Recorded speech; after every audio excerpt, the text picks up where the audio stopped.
see that the Big East Power. Where is that Steve located? Nancy's.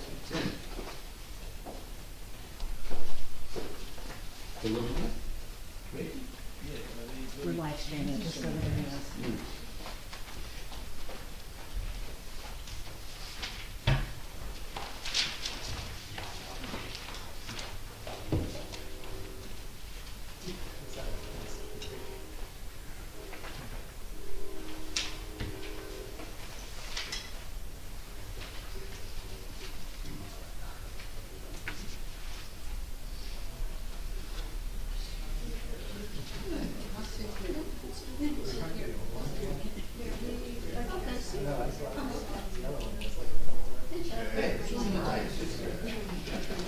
Well, I didn't know we had a phone seats.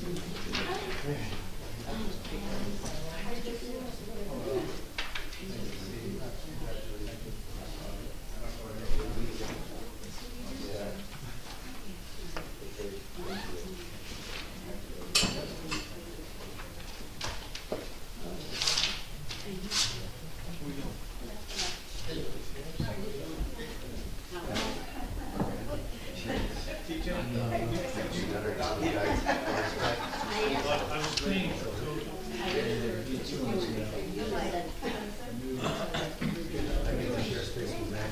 Worse than hopefully tomorrow. Worse than Omicron, me too.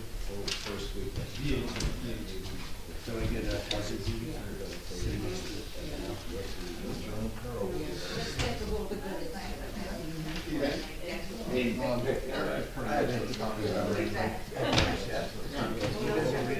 It's pretty straightforward. No, it's like going on. I've seen it. Well, you gotta take it out of. I tried. I think it was with that.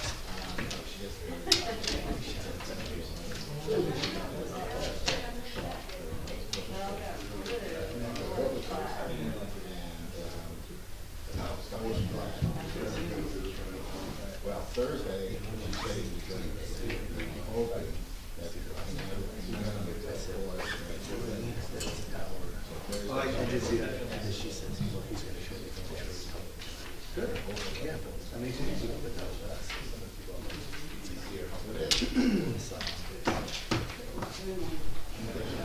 Papers up front.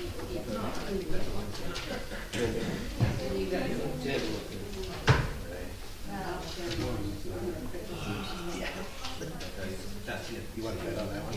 What else? What else you do have to do? Obviously, I'm not either.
Thank you very much. Appreciate it.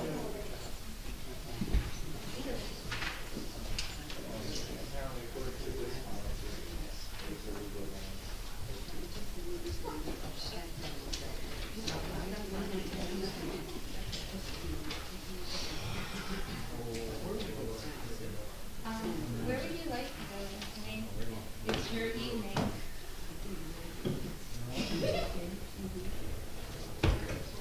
Why does it look dark? Does it? Yeah, it does. It does, right? It's A little like bit. something is in. Maybe it's the, it's in a, Nice ambiance. Oh, up there we there. go. And Well, baby light. yeah, mood lights for one of the lights here. Nobody can fall asleep. We'll play with the light up and down. Fine, gentlemen.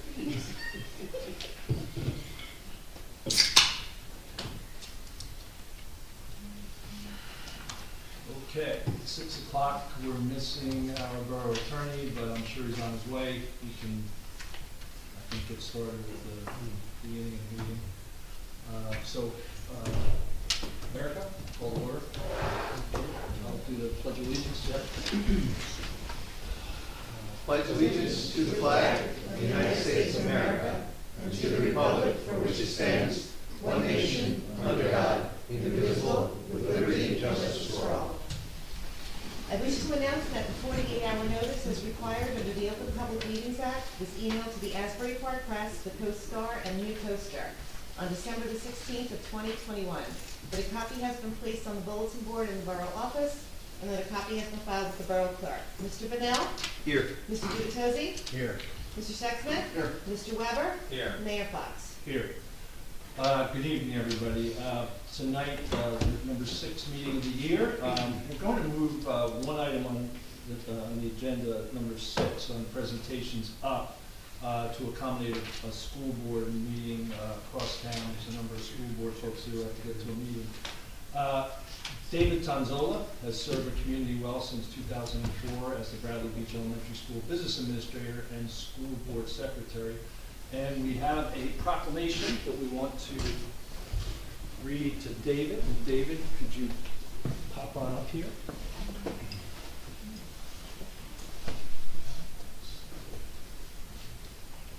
Respect. No, oh, no.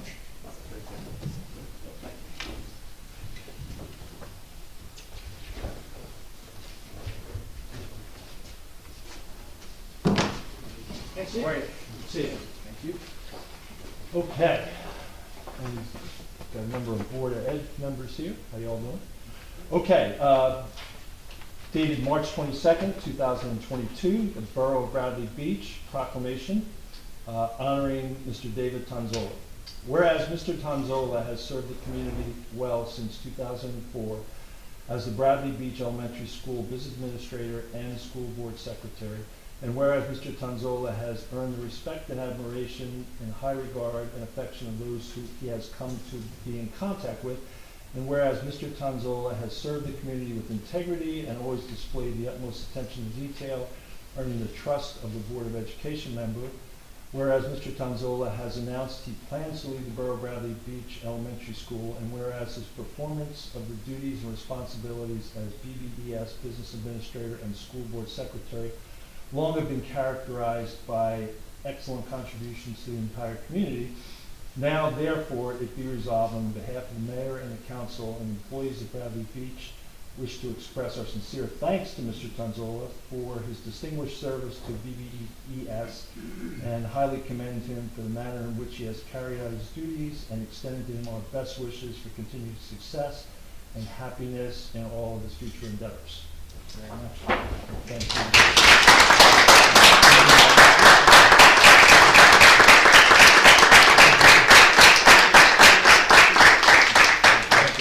Thank you. Thank you very much. You have a speech ready for us? Oh, yeah. I'm a man of few words. Do you want a photo?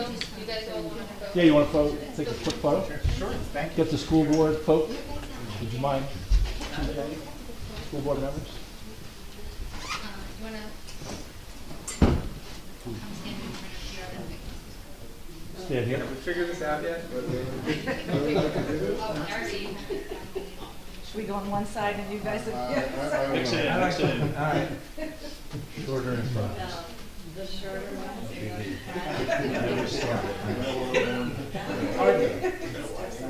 Yeah, we figured a couple people stand in front of Tim or whatever.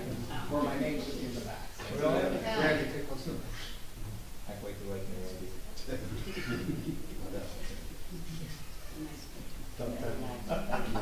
Thank you. Thank you. Thanks, Andy. Thank you. Oh, perfect. All right. Have a good meeting.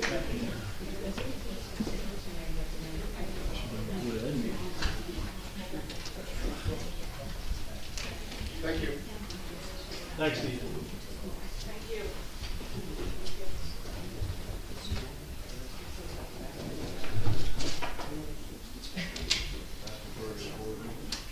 Yeah, that, for that.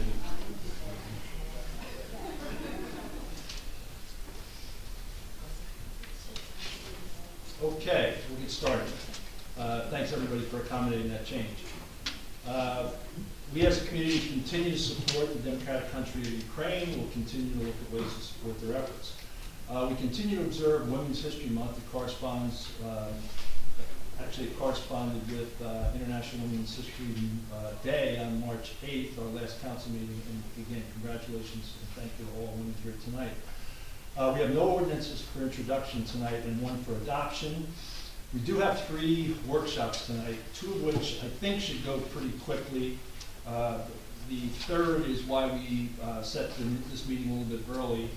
The 2022 budget workshop will be an important discussion, and as we look at it, we did a presentation on March 8th. This is an important presentation also and workshop relative to the budget. So we budgeted about an hour for this workshop, and that's where we'll start. I again want to mention and recognize Anthony Nino, our new CFO, him and his team for their progress on improving our financial systems and processes and taking more responsibility in this area. I'd like to thank also Kim for working with Anthony over the last couple months with her financial acumen. Right now, we're at about $100,000 total increase in our municipal tax levy. Also, our tax rate will decrease about 11% due to a combination of constrained spending and asset appreciation of our community. With some statutory increases like library and school district, our total spend right now is up about $380,000 or 2.1% year on year on the spend side. I think if you remember, we were together 2 weeks ago. We were about $600,000. We looked at a couple things and were able to shave a few more dollars off.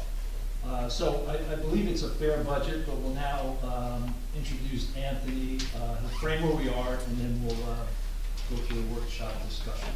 So Anthony, take it away.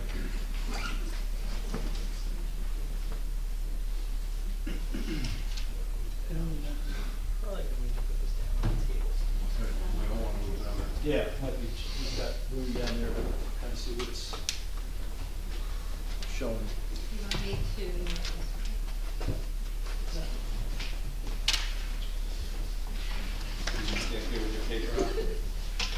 I don't know if I can carry all this picture. Got it all.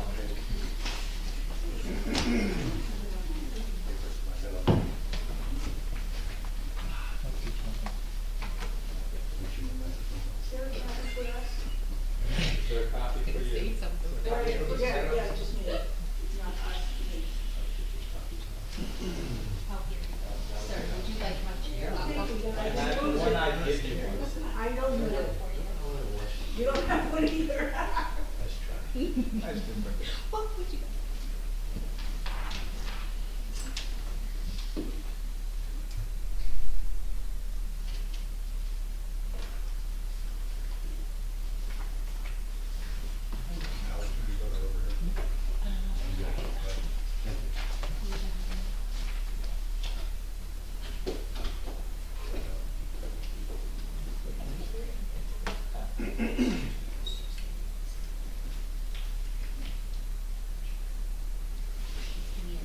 He's not allowed to sit.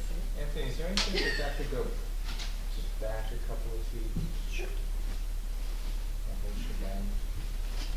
Okay, maybe then you can actually see it.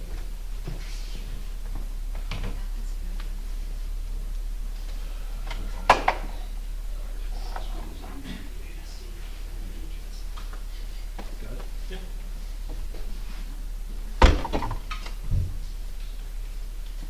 This is better? Yeah. I'm good.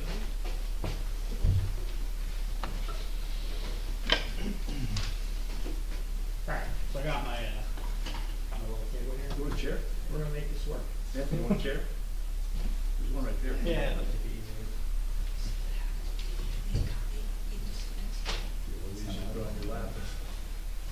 not as young as I used to be, but, alright, so, last time we did this, I went over the budget in a high level, as far as the general appropriations, inside cap and total. This time we're gonna go through the actual state mandated budget form, explaining kind of more of the detail and minutia of the appropriations and what they are. Also, some of the statutory requirements that we have, some of the reasonings behind some of the allocations that we're going to be seeing today. So I'll go through all of those kind of things. I'm not sure about the hour, but we'll see what happens. So first page we have is the local revenues. This is just going through the current fund right now. So for here, surplus anticipated 1.1 million utilized last year versus 1,045,000 in 2022. So we are utilizing less fund balance of our own money in order to balance the budget. Licenses, alcohol beverages, other fees and permits, fines and costs municipal court, interest on costs, parking fees, interest on investments, utility surplus, cable franchise fee, cell tower rental fee, and then interfund receivables from other funds that were due. Keep in mind that this column, the 2022 numbers that we're budgeting, the state mandates that we are legally not allowed to exceed the prior year actuals.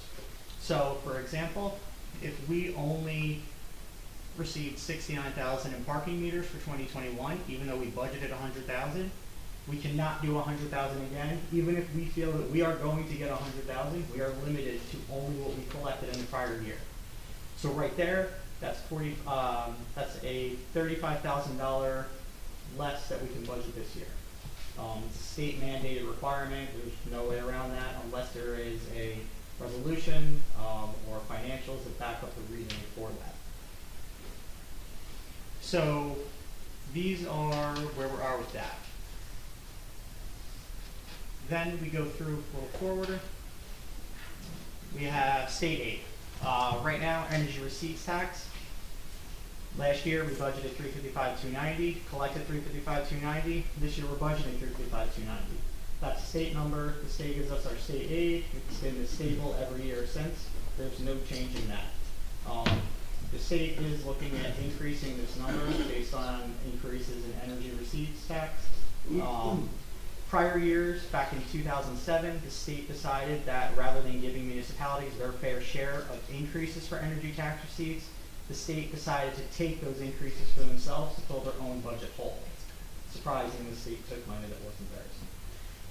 So, through legislation, complaints from municipalities, senators, congressmen, it was finally voted and passed recently that municipalities will be phased back up to the amounts that they are due regularly. So this number will be increasing in future years, although since we're in the middle of the state's current fiscal year, we are limited to only the $355,290. The governor gave a budget message about 2 weeks ago stating that the number that we are receiving is the same as last year. So we're staying stable at that for this year, but it will be increasing over the next 5 years. Uniform construction code fees. Here we last year budgeted 140. Actually collected 223. We're budgeting about 175 for new improvements and constructions. Different kinds of permits, costs, zoning, housing, building, plumbing, fire, all those kind of fees we would collect here. We have some shared service agreements. Municipal court services are the primary bulk of this section. Bradley Beach not only houses its own municipal court, but it also houses Avon and Allenhurst Court. So Avon and Allenhurst reimburse the borough of Bradley Beach for the costs to run their court for them. Then we also have the Neptune City Prisoner Holding System, $13,200 for that. That is overflow from Neptune City if they have anything. From discussions with different groups, that's primarily overnight stays, it's quick turnarounds. There's usually not anything large coming in from that. But we do collect $13,200 for Neptune City for providing that service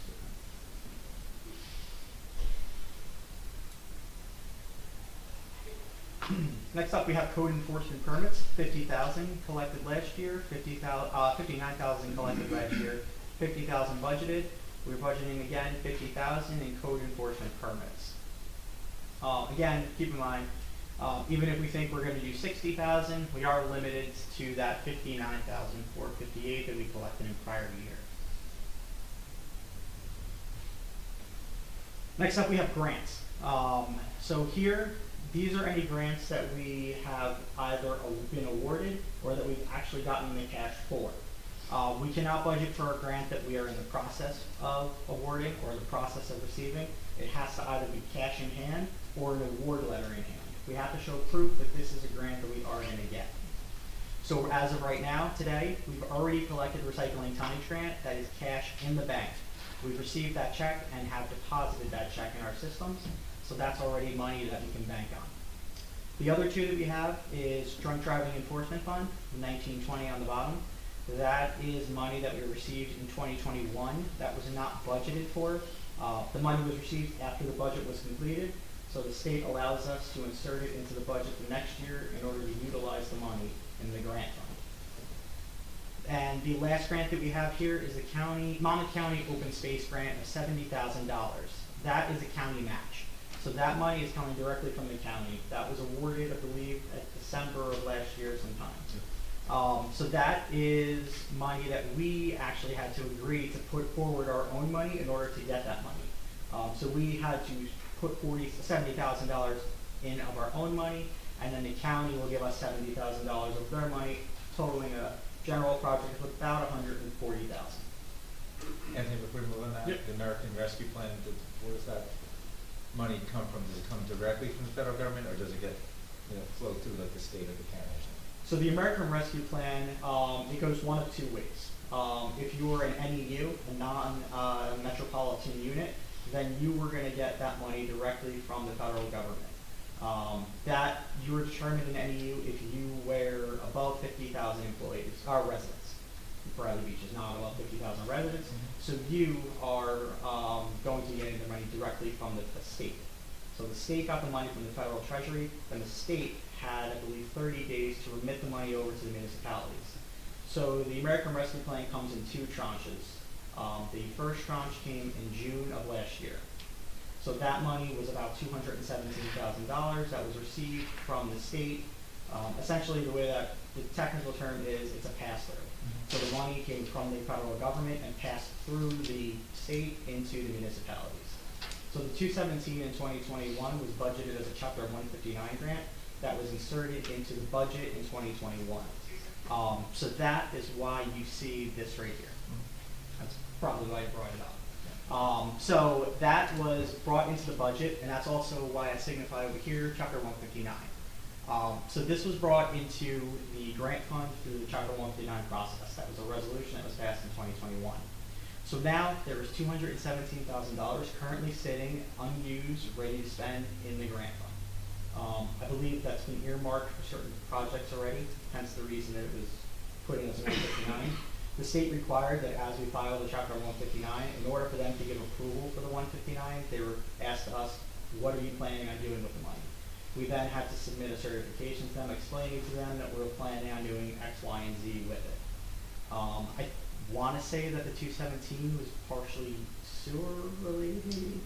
He probably see if they utilize it for projects or some things. So right now, that's what the money's earmarked for. Now, we're in 2022, we're basically going to redo the process again. We're going to be getting in the middle of the year another $217,000. That money has different restrictions. Previously, there was the interim final read that the federal treasury put out. The interim final read, if you think about the name, is a little oxymoron of itself, because it happens something to be interim and final at the same time. That was a running joke of a lot of municipalities. So the interim final read said that you had the specific buckets that you can use the American Rescue Plan for. It was either sewer infrastructure that you can do premium pay for people who are risking their lives coming to work on a daily basis, you can give it to fire companies, you can give it to EMS squads, give it out to residents or businesses through an application process that you set up and vet the applicants. some fit your standards. Anything that's health and human services, you are able to use it for. Something that you can do that would promote an disproportionately affected group. So if you have, for example, senior citizens were a disproportionately affected group. Other people who were able to go outside, do some walking, they were able to go to open areas, they were able to do that. Some senior citizens in municipalities, they maybe have restrictions as to what they were able to do based on their mobility or their limitations. So the American Rescue Plan can be used to improve those disproportionately affected residents. Now, in January of 2022, the Federal Treasury put out their final read. This is the final rules as far as the entire American Rescue Plan. They flipped the script on everyone. Previously, you were able to do revenue loss calculation. You were able to calculate how much revenue did I lose from my prior years based on decrease in court fees, decreases in interest, people not submitting applications for things. Previously, you had to do a calculation, show proof that yes, I lost my revenue, and I'm using the American Rescue Plan to replace that lost revenue. The Federal Treasury started getting complaints and issues because municipalities started doing that calculation, and the Federal Treasury realized municipalities actually planned for revenue loss. Crap, we weren't expecting that. So there were a number of municipalities that actually planned for a tax increase. I have a municipality down in Ocean County, right on the water. They actually budgeted for an increase in taxes to offset the loss in fees that they had. So when they did that though, and they did the calculation, their increase in taxes offset any loss they would have had. They were previously sitting at the end of last year with about $500,000 of American Rescue Plan money that they were unable to use because they didn't have revenue loss and they didn't have a sewer utility, so they weren't able to do what Bradley Beach is doing with their first portion. We don't have it in the 2022 anticipated. We can't because we haven't. You're saying it's coming now. So it is actually in here in the budget. Okay. It's just in a different section. Gotcha. So the reason I'm going into the revenue loss is because this year with the final read, the state put out, after they realized that most places weren't able to use it that way, you don't have to do revenue loss calculation anymore. You don't have to prove a 4.1% loss. Now you can do either, I'm anticipating $10 million of revenue loss automatically, so they're giving free and clear, every municipality can do up to $10 million. Now, if you got, say, for example, $16 million, then you have to do the revenue loss. But with that now, that we're more unrestricted as far as how we want to use the money, we're able to put it in the budget just as a straight revenue loss rather than having to run it as a grant to the grant fund. So once we get to sheet 10, which is the next one, you'll see the American Rescue Plan being budgeted in there for general government operations. Primarily used for capital improvements, capital outlay type infrastructure improvements, repairs, things like that.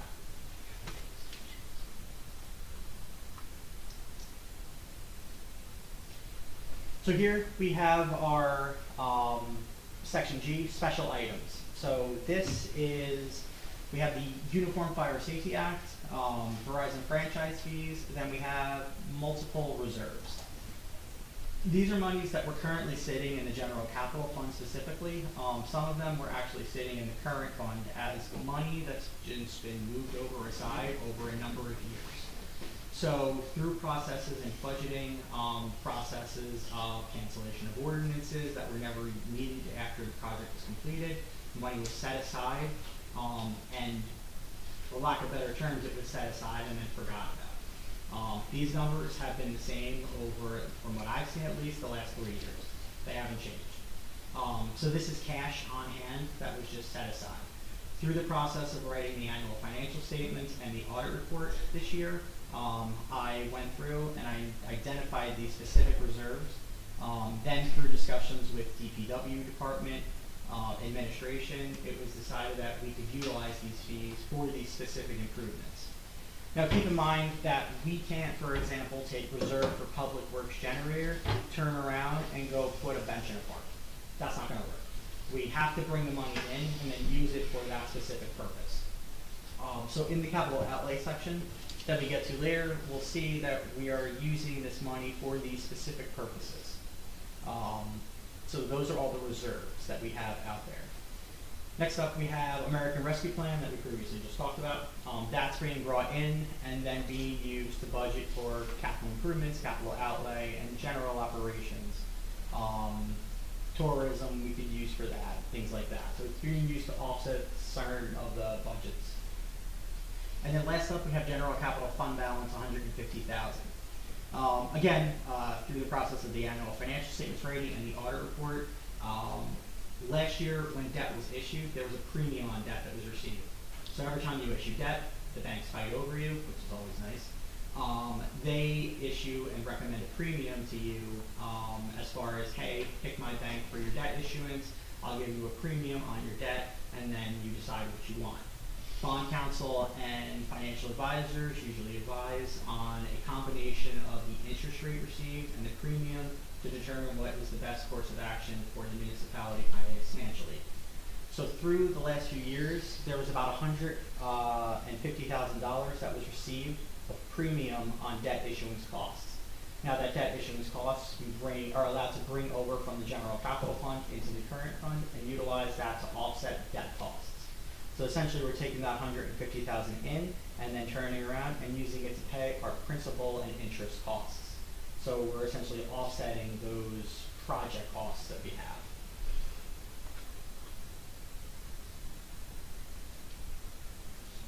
Then we have our summary sheet. This just brings everything that we've just discussed onto one nifty sheet.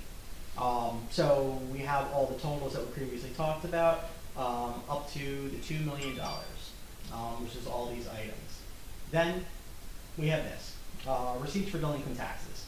So last year we budgeted $200,000. We actually collected $210,475.58. These numbers are dictated by what our previous receivable balance is. So in 2021, we had our tax levy, we collected the tax levy, there was a receivable at the end of the year. Certain individuals failed to pay their taxes through whatever their personal reasons are, and then there was a receivable balance due back to the municipality. So in prior year, there was a little over $200,000 left. So that's why we budgeted $200,000. The reason for the decrease of the $25,000 is because at the end of this year, there was about $176,000 receivable due back to the municipality. So on the onset, that's good because last year in 2020, well, 2 years ago, in the end of 2021, we had at the beginning of 2021, we had $210,000 left over to receive. At the end of this year, our receivable balance was lower, which means we did better on our collection percentage. And we saw that when we ran over the budget last meeting. So a decrease here is a double-edged sword. One, it's less revenue that we can bank on, but on the other side, it means that we actually collected more on our tax collection percentage, which is a good thing. So then we have our local amounts to be raised by taxation. So previously we had $6,998,245.06. This year we're budgeting $7,098,190.15. As Larry previously mentioned, that equates to about a $100,000 increase in the total levy. Then the other side that we have is the municipal minimum library tax. So previously $492,000 was budgeted, and that's what was sent over to the library. Then we also have $562,025.22, which is budgeted in 2022. The reason for the large increase that you're seeing in the library tax alone is a result of the increase in the net valuation taxable that I went over previously. There was about a $200 million increase in the total value of all the properties in Bradley Beach. The library is 0.32 of every $100 of assessed valuation. So based on that calculation, we have to stay at that 0.032. So if net valuation increases, the amount that goes to the library increases. If the net valuation decreases 1 year, the amount that goes to the library decreases. It's just a straight calculation formula based on that.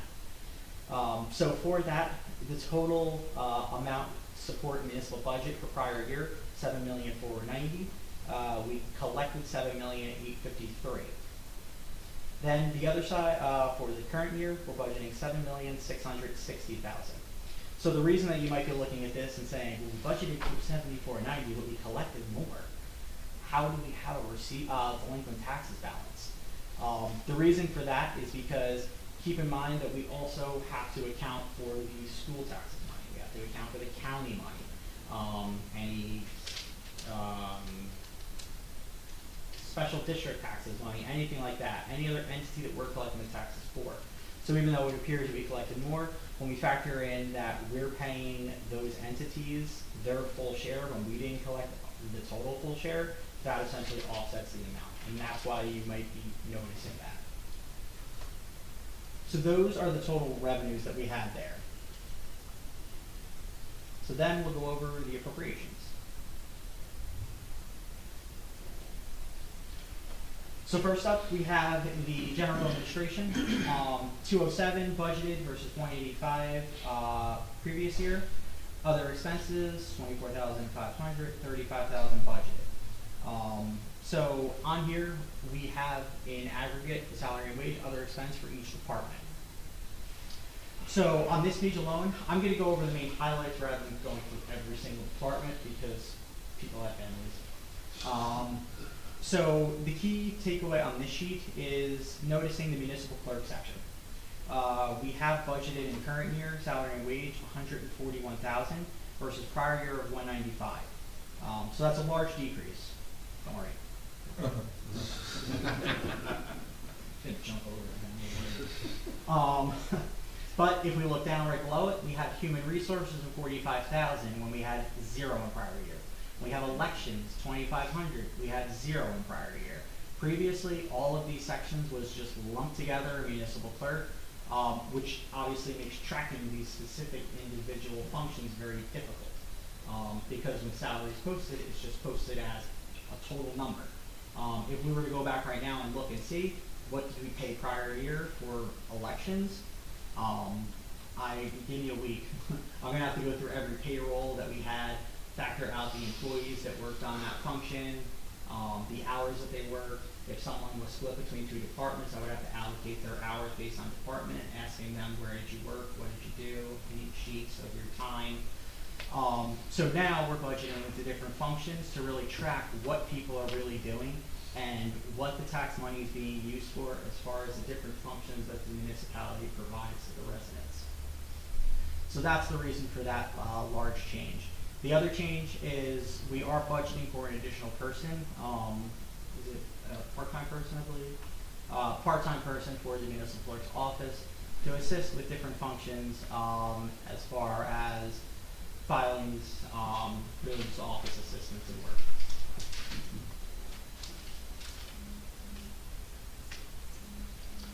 Next up, we have financial administration.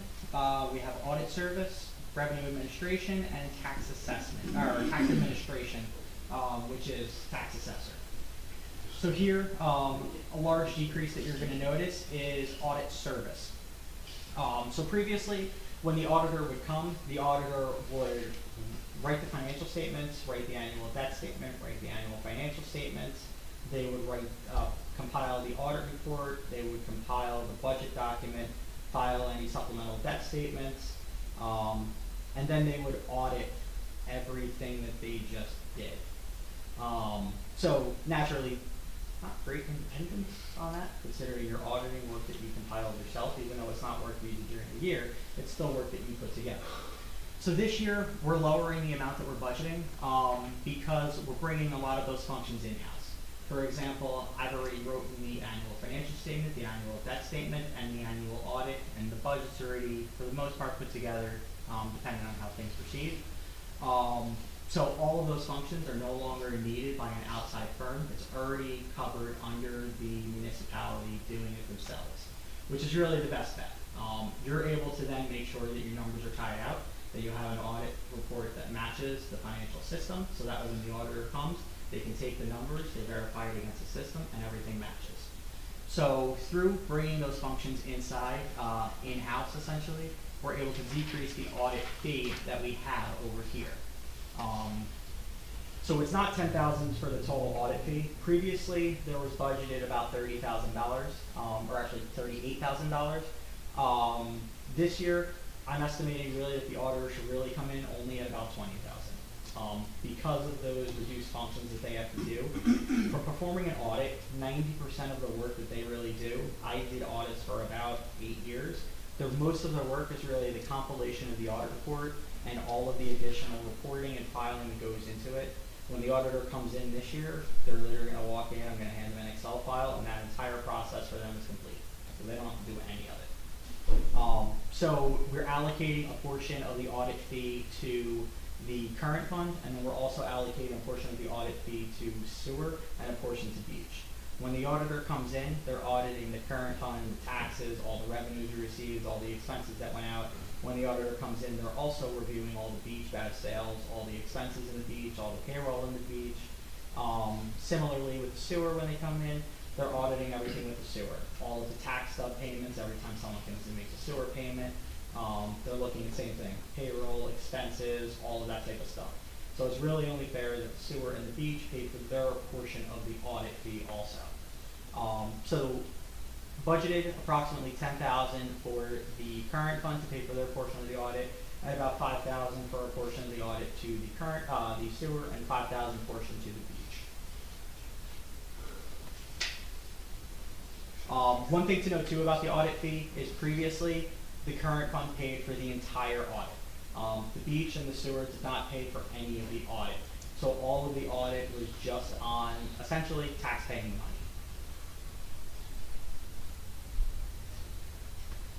Next up, we have legal services, engineering services, architecture services, and then land use, land board.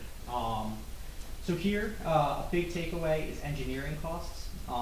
This, we're budgeting for a number of engineers. We're budgeting for, a large of this is related to sinkhole problems that you all are very well aware of. We have to budget for that in this section for the cost of the engineering fees, all of that going into it. The engineering fees on our financial system is broken out a little more. We have it actually listed where we have affordable housing engineer, conflict engineer, borough planner, coastal, stormwater. We have every type of engineer function broken out. So that way, again, it's all about tracking. So we can know how much are we paying an engineer for a specific type of service from engineers. Previously, all the engineer fees were just lumped on one account.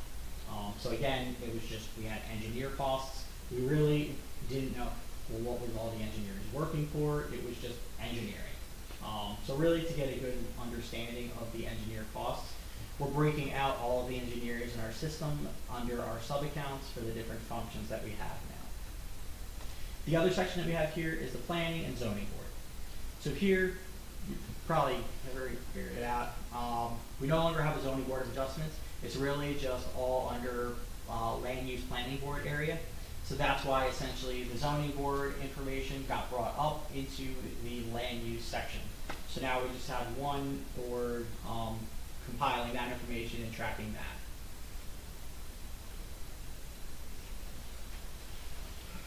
Next up, we have other code enforcement, the enforcement officer. We have insurance costs, and we have stormwater maintenance. I'll start from the bottom up, really. Stormwater maintenance is a brand new department. Previously, stormwater maintenance was, again, lumped into DPW. DPW, buildings and grounds, it was all charged in that one section. So now we're creating a new separate section to track how much is Bradley Beach paying for stormwater maintenance. So we pulled the cost out of the DPW department budget and allocated it over here with certain contracts that are factored into it in order to do stormwater maintenance, feasibility studies, and things like that. Next up, we have insurance. We have $170,000 for liability insurance, workman's comp of $80,000, employee group insurance of $825,000, and health benefit waiver at $18,000. So these numbers are all, except for the liability insurance. For the most part, they're all a little different. This is a function of allocation. Previously, the current fund paid for all of the liability costs. Again, sewer and beach did not pay any liability, any health insurance, any health benefit waiver. So now we are correctly, we're going through doing allocations to the beach and sewer for them to pay for their portion of the health insurance costs, liability costs, and health benefit waiver. It's essentially similar to the fact of where I have health insurance, I have liability coverage, Larry has health insurance, he has liability coverage, and I go, I don't really want to pay for my health insurance. You pay for my health insurance, I don't really feel like it. That's essentially what was kind of happening with sewer, beach, and the current fund. The current fund was burdening the entire cost of the liability and health insurance, and the utilities were not paying for any of it. So this year we're allocating a portion of these fees over there. The biggest one is the health insurance costs. Last year it was budgeted $1,028,000. This year we are budgeting about $1,075,000. As everyone knows, health costs do not go down ever; they just go up. So there is a increase in that. You can even see last year we budgeted $1,028,000, but this number is $1,078,000. We actually had to transfer $50,000 into the health insurance line because we underestimated the amount that we had to pay. So we are increasing it a little bit to make sure that we don't have any of those shortfalls coming up. Next up, police dispatch, Office of Emergency Management, Aid to Volunteer Ambulance Company, and fire. So here we have the allocations of the police and fire.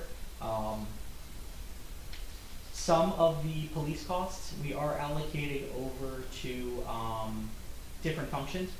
For example, police went down a little bit, but police dispatch increased a little bit.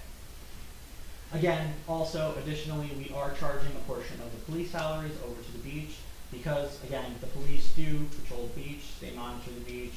The police also provide security services when there are no lifeguards. So before Memorial Day and after Labor Day, there are no lifeguards on duty, there are no security measures there. The police assume those functions when the lifeguards and those entities are not there. So we do have a portion of the police that we are allocating over to the beach.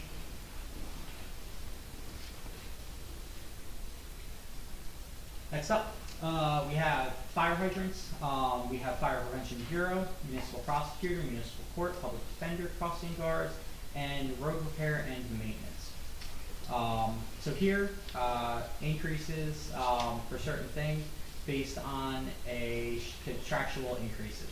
So based on what our contracts had as far as increases, we budgeted for those increases. The biggest area that's going to draw a lot of eyes is the bottom, the road repair and maintenance. Prior year, $715,000 salary, $415,000 road repair and maintenance current year. The reason for that large drop, again, that I previously mentioned, is breaking out those separate functions. There are items that were charged in here, for example, snow removal. That was included in this line. Again, if you ask me what we pay in snow removal costs for salaries, I have no idea. Because when it's posted in the system, it's posted as far as Bill over here worked 15 hours during the last 2 weeks, and it's posted in aggregate in total. So in order to figure out how much we really had in snow removal, the process will be going through the entire payroll runs, asking employees what their hours were, where were you posting things, what hours did you work here, what hours did you work there. And in 2021, that was not being done. That was not being done in 2020, 2019, as far as I was concerned. I can tell you how far back. You're catching on here. So this year, we're allocating different departments to really track and see how much does it cost to do certain functions in the borough of Bradley Beach. So how much do we really pay in snow removal costs? How much do we pay in stormwater costs? So the decrease of the 715 to the 415 is allocating out to different departments, which you are going to see on the next sheet.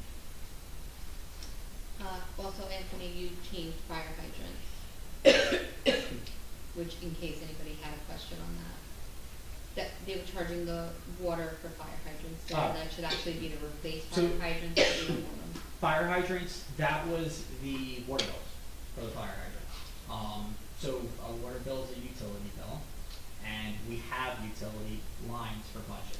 So we're really taking the utility bills and allocating them into one section. I'll talk to you about the utility when we get to that section because there's other problems with that. So now we come up to solid waste collection, snow removal, recycling, buildings and grounds, vehicle maintenance, community services act, POSHA, hepatitis, and safety regulators coordinator. So that 415 that we just saw, that went down, and here it is. So the solid waste collection, in 2021, we paid $2,000 for garbage and trash removal. That's a really good deal. I wish that would do that at my time. They don't. So that's obviously not correct. So a lot of the trash removal costs that you really have been seeing when people come up and pick your recycling up, your garbage, all that type of stuff, bulk pickup, whatever you have, that was all lumped under the buildings and grounds. Again, I want to know what it costs for garbage removal, trash removal. And the real way to really figure that out is to budget an approximate amount in that section and then allocate those costs over to that section. And then additionally, we have snow removal. So here we budgeted about $30,000, and then about $26,500 $26,500 for snow removal. Again, those costs were previously lumped into buildings and grounds, streets and roads maintenance. We're allocating that out into a separate section to really capture the correct cost this year of what does it cost to have snow removal for the borough of Bradley Beach. And then we have buildings and grounds, vehicle maintenance, and the other items on this sheet. So here we also have, for example, the buildings and grounds, 40,000 to 415. That again is reallocations of certain items. For example, we had, when we get to the sewer system, you'll see there is a decrease in the sewer system. As far as salary and wages, for certain functions that were being done by the DPW department, they were charged over to the sewer. So we are allocating out the correct amount based on what we think that is going to happen during the year, a portion back into the buildings and grounds, to really capture what we think the actual functions in the DPW department are. And that was determined by a conversation between the administration, the DPW department superintendent, really factoring in how much time do you approximately think that you work in sewer-related items, how much you work in code enforcement, stormwater maintenance, snow removal, all those type of functions. So these numbers were not arbitrarily determined by myself or by administration. It was really a group effort between administration and DPW. So then we have Environmental Commission, Animal Control Services, contribution to social service agencies, recreation, celebration of public events, maintenance of parks, and senior citizens contributions. Here, recreation is probably the biggest takeaway on this sheet. Recreation had an increase primarily because there wasn't much going on last year. As things are opening up a little more, there's more programs opening up. A new recreation director coming on board at the very end of last year. A large number of the salaries that you're going to see here and these costs that you're going to see are budgeting for camp counselors, instructors for specific projects, yoga, soccer, basketball, all kinds of summer programs, winter programs during the year that recreation will be performing and ongoing. So that's primarily the increase that you're seeing there is due to things opening back up and recreation being a thing again.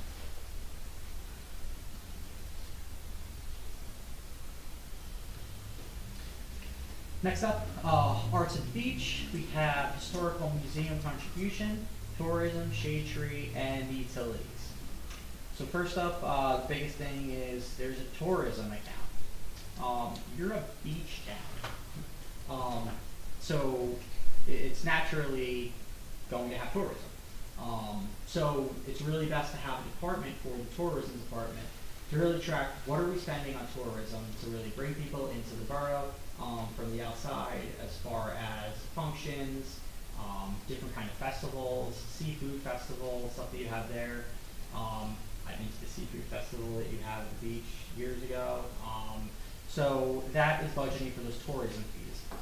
There were tourism fees that you had previously. There is a tourism employee here. You're probably wondering, well, where was that tourism fees previously charged? The tourism fees were previously charged in the trust account. Trust accounts are very limited as far as what they can do. Trust accounts are not allowed to pay for certain salaries. Trust accounts are really only allowed to pay for recreation fees on a by-program basis. So if someone, the municipality goes out, tells people we're going to have a yoga program and we're going to charge $50 a head, then those fees that you're receiving that are going into the trust fund can then be turned around and utilized to pay the salaries of the people performing those programs. Additionally, you can use a trust fund to pay for police off-duty salary and wages. So the police perform services for Verizon, for example. Verizon comes out, they're putting a pole up or a fiber optic box or laying cable. The police are out there performing security services, making sure traffic's flowing and everything's safe. Verizon then reimburses the town for the costs of that. So the borough doesn't incur any costs of the salaries. The different companies, JF Kiley, Verizon, Cablevision, anyone who's doing any kind of work in the borough, that's another way to charge salaries to the trust fund. Charging tourism employees to the trust fund is not an allowable way to charge salaries. So this year we made sure that we were budgeting tourism budget in order to correctly be able to legally pay for those salaries. Then we have our utilities. Previously, these utilities were charged amongst every department. So, for example, the administration had utilities, they had phone line, they had telecommunications, internet. The utilities were charged to every single department rather than to the specified utility accounts. On the budget document, we have FCOA codes, FCOA saying flexible chart of accounts. So the state dictates that these are the accounts that you charge utilities to. These are where all of your electricity, your street lighting, your telephone, your heat, gas, your gasoline, telecommunication costs, and water are put in. So we took all of the utilities out of the department's hands and really allocated all the utilities into the one section, which is here. Now also keep in mind that this is only the utilities attributable to the current fund, not the utilities attributable to sewer, not the utilities attributable to beach. Those utilities for those specific departments or those specific functions are charged to those specific budgets. Next up we have construction official. This increase is primarily twofold that you're going to see. One is an increase in contractual increases. The other is an increase based on additional bodies. Hiring an additional employee for additional functions, office work, essentially a TACO, a technical administrative construction official.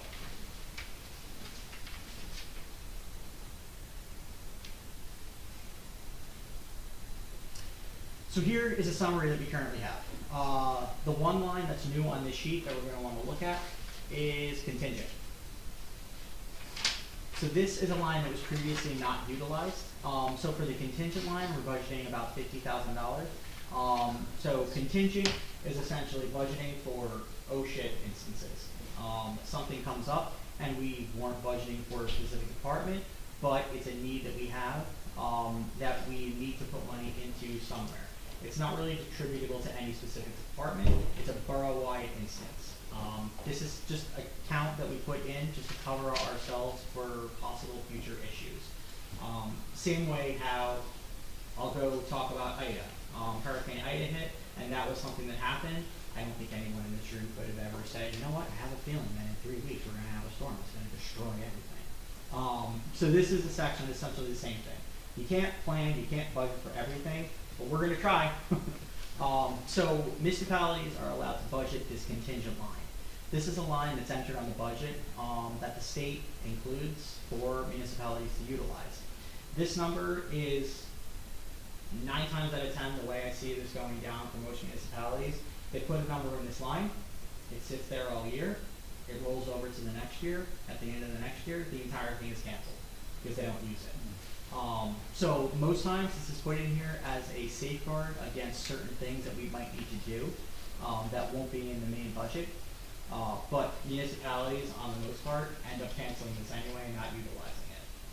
So that is what we're budgeting as far as that. Previously, we had never budgeted for that, never really planned for any oh crap moments, but on the more conservative side, just to make sure that we're covered, I like to make sure that I have all bases, settled.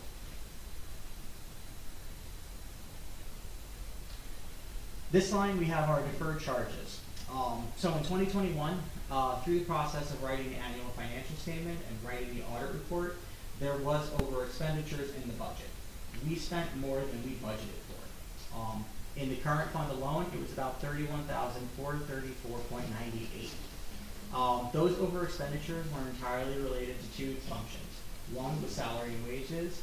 The other, which you probably could identify, the reason why, Social Security. So those two go hand in hand. If the salaries and wages are under budgeted, that obviously means that my Social Security is under budgeted because it's a straight calculation function. So during the year for 2021, we under budgeted what our salary and wages were going to be by $31,434.98. So in the 2022 year, we are required by the DLGS, Division of Local Government Services, to budget for that shortfall that we had in 2021.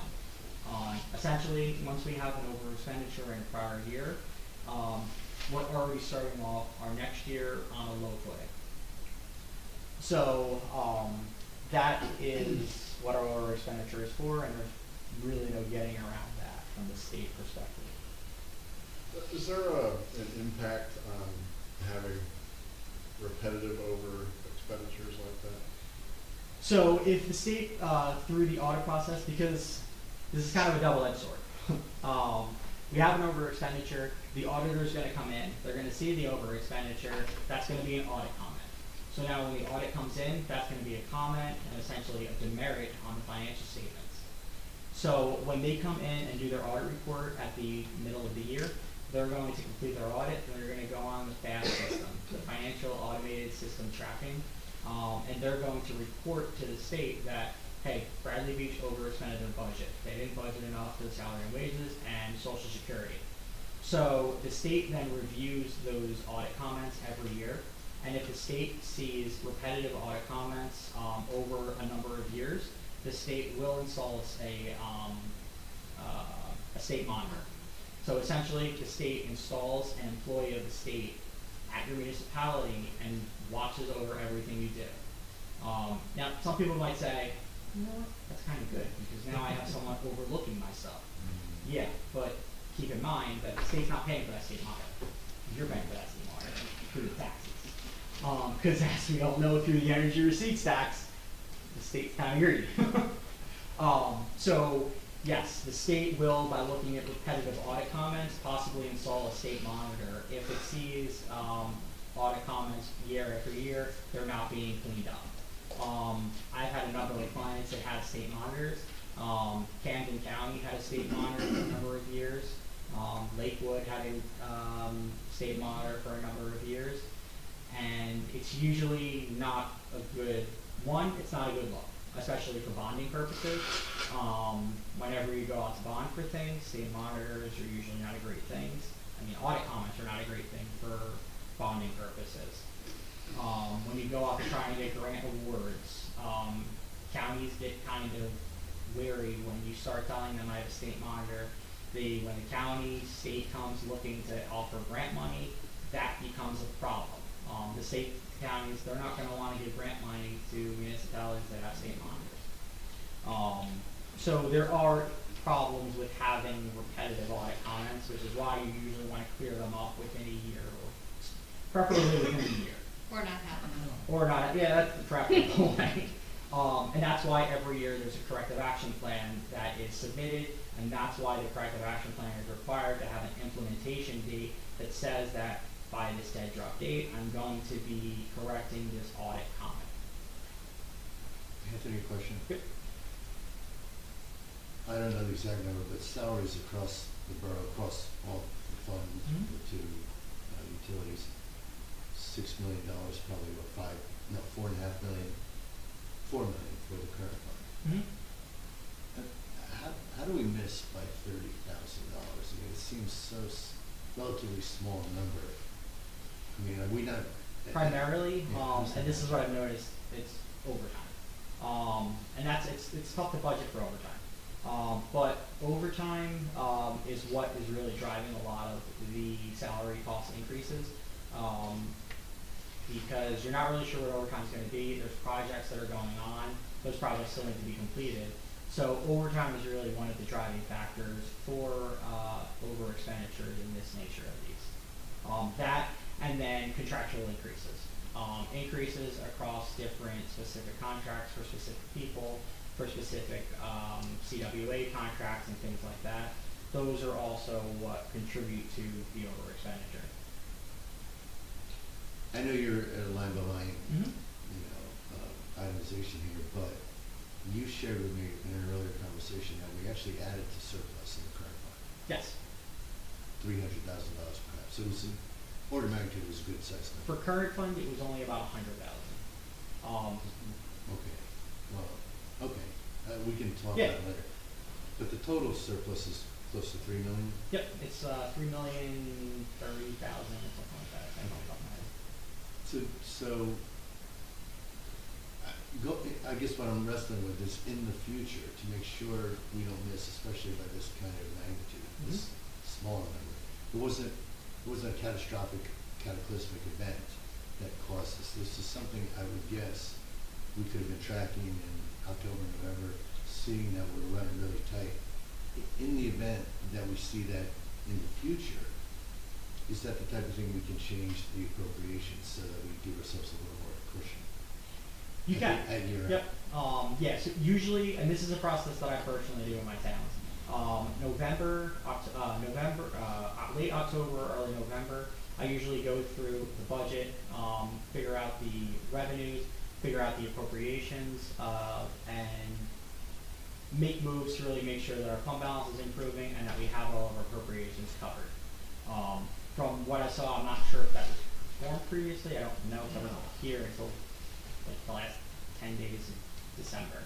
But usually, that's when I usually do that process, checking the appropriations, making sure everything's in place, as far as verifying that we're not gonna have an over expenditure. But we're also limited to making moves based on whenever council meetings are. So we are, yep.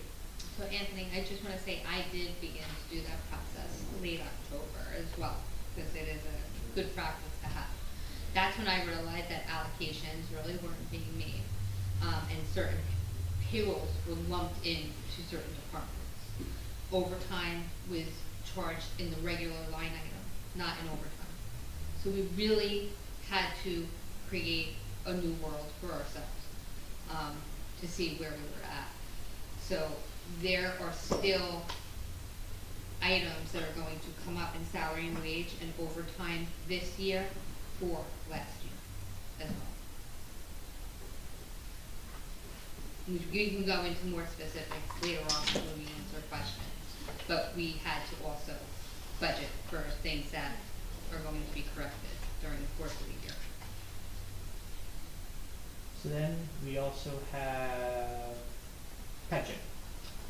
So this is all the pension costs for current fund at least.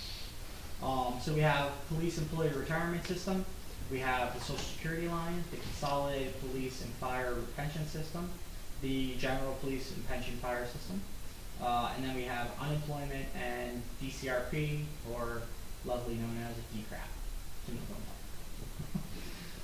So here, again, you're going to notice some decreases in certain lines. That is because, again, current fund was paying for the entire cost of the pension system.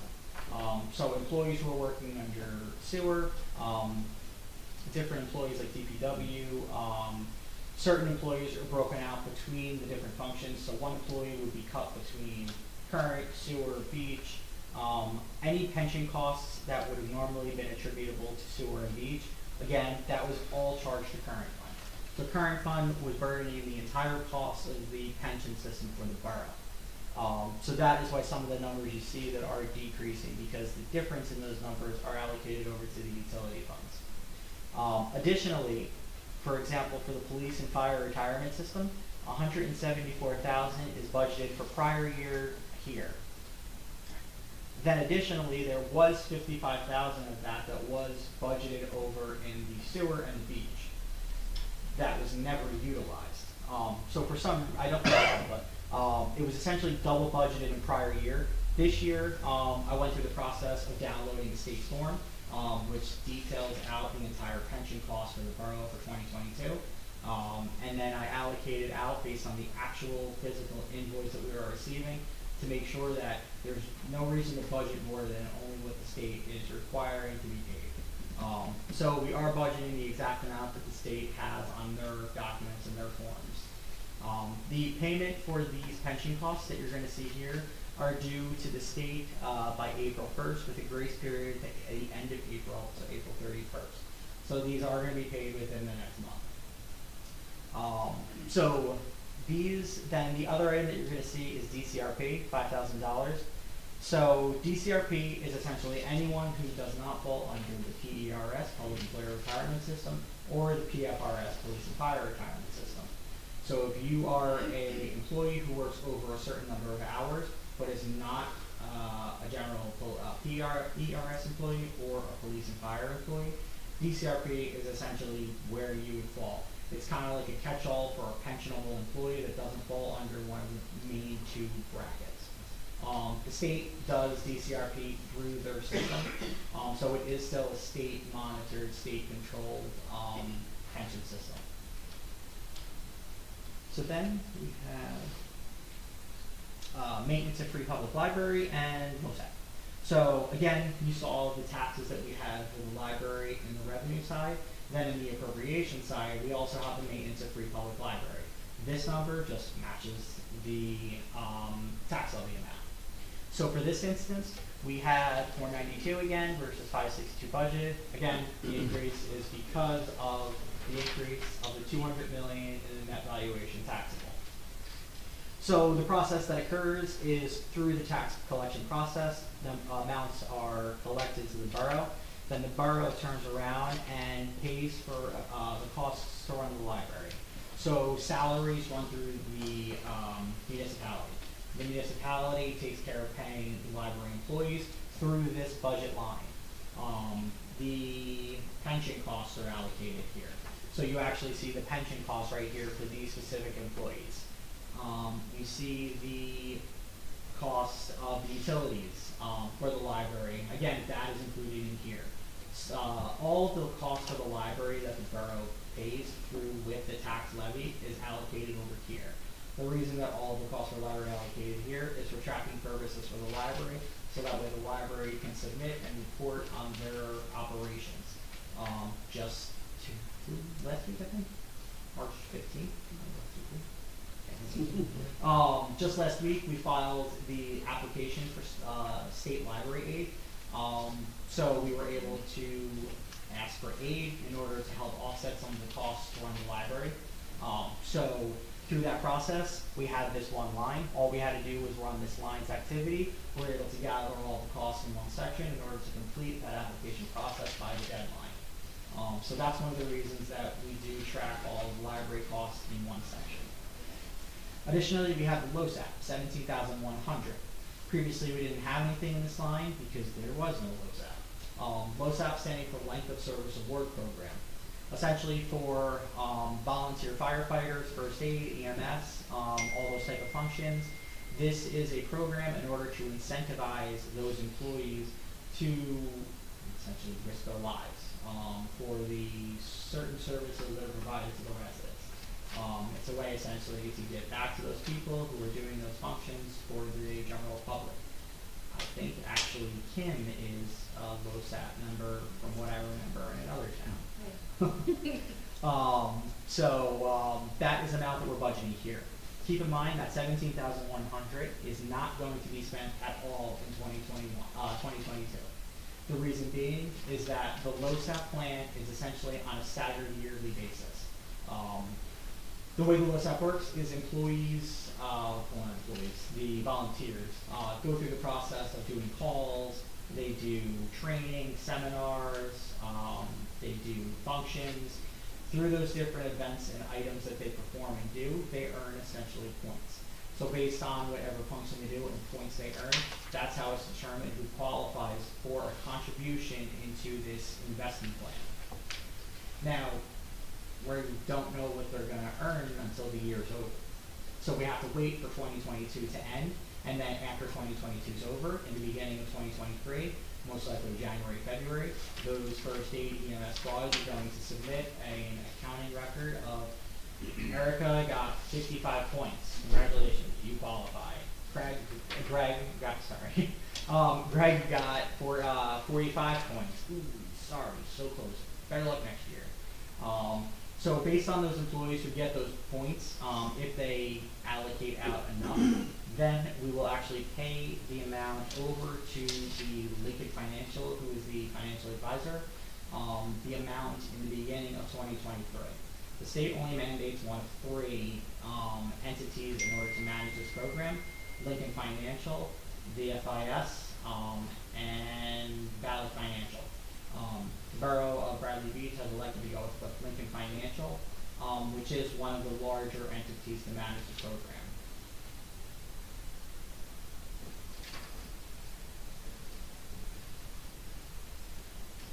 Next up, shared service agreements. Essentially, this goes hand in hand with the other shared services that we previously saw. Here, we have municipal court services, Avon Allenhurst, Neptune for Salt Dome, Avon for Salt Dome, Neptune vehicle maintenance, and Neptune first aid. Previously, some of these functions you might see on the bottom, we were performing most of these functions. The Neptune first aid is a new one. Some of the other functions like vehicle maintenance, salt domes, those were previously allocated under the DPW department. So all of that was lumped into DPW. In order to really track the shared services, to really see and get a nature as to what do these functions really cost, we pull them out of DPW department to allocate them over to the shared service line to track and see what is the true cost of doing Neptune vehicle maintenance or the salt domes. So that's why some of these lines you see 0 in the prior year and a number in the current year. And then the Neptune first aid, that is a new one. I think Kim can kind of elaborate more on. Yeah, we're gonna be workshopping that at the next meeting. Right. Yeah, or 2. Yep. So Anthony, safety. Yep. question, these are all operational costs, there are no salary costs in there? Yes, these are all operational costs. So Yep. DPW salary for somebody working on, one of those line items? Now, keep in mind that there This is at- a can I- salary No, cost. actually, this maintenance agreement, is actually where we send our vehicles to Neptune. And what we do is a cost analysis and say, is it worth it to just get a contract with a auto shop, or is it better to go to a shared service? The hourly rate is much less for, to have the shared service. It's a savings for the And that's kind of what this column right here signifies a 2. That tells you that that is a other expense. So not a salary, like Jim said, operational.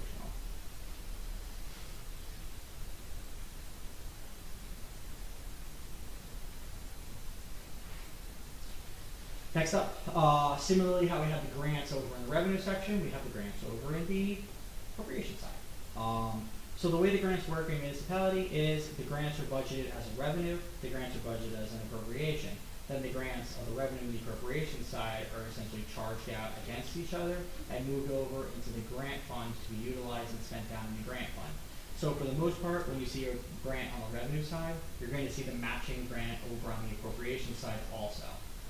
Very rarely do you see a grant where it's only one-sided, and of course, Brandon Beach has one of those. But it's not a bad thing. It's a good thing in this case. Main reason is we have the recycling tonnage, which is the 5,300 cash and bank we already have. We have the 1920 of the drunk driving enforcement. That was a prior year grant that we received at the end of last year. Then the reason that the things might not match is we have the county open space grant. So the county open space grant is a matching grant. Meaning that, and that's what I said before, $70,000 the county awarded to Bradley Beach to do functions, but the county said, yeah, we'll give you 70, but you gotta spend 70 of your own money first.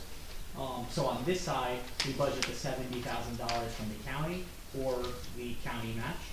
And then we also budget the $70,000 of the local match coming from the local entity, in this case being the Borough of Bradley Beach.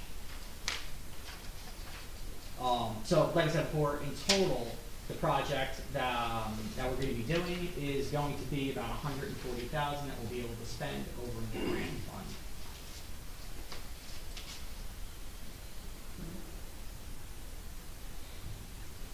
Next up, we have capital improvements. We have capital improvement fund of $50,000, and then we have various capital outlay items. Fire company purchases, those are vehicle, a little truck, and other items for the fire company. We have a generator, roof repairs for various municipal buildings, and Kubota for DPW department for certain functions that they would be doing. So all the capital outlay items are those. The capital improvement fund, that's the one thing to touch on really. $50,000 that we're bringing, that we're budgeting for capital improvement fund. The $50,000 from capital improvement fund primarily is utilized for down payments on future ordinances. Ordinances either being a capital ordinance, in which case we would use just capital improvement fund, or a bond ordinance, in which case we would do a debt authorization, a grant, and then capital improvement fund. For the most portion, when we do a bond ordinance, we would do a down payment of about 5%. Not about 5%, a down payment of 5%. So we would take 5% of whatever the debt that we're authorizing and budget it on the capital side. So this is utilized for down payments on future debt that we would be issuing. The state requires us to put a down payment on any debt authorization, essentially the same way how if I want to go buy a house. So I'm going to go to a realtor or a house, and I'm going to say I want to buy the house, and they say, well, you need a down payment. Same thing. In order to buy anything really, you got to have money on hand. You need a down payment to do things, and that's what we're budgeting here for that down payment for future projects, improvements, repairs, infrastructure for the community.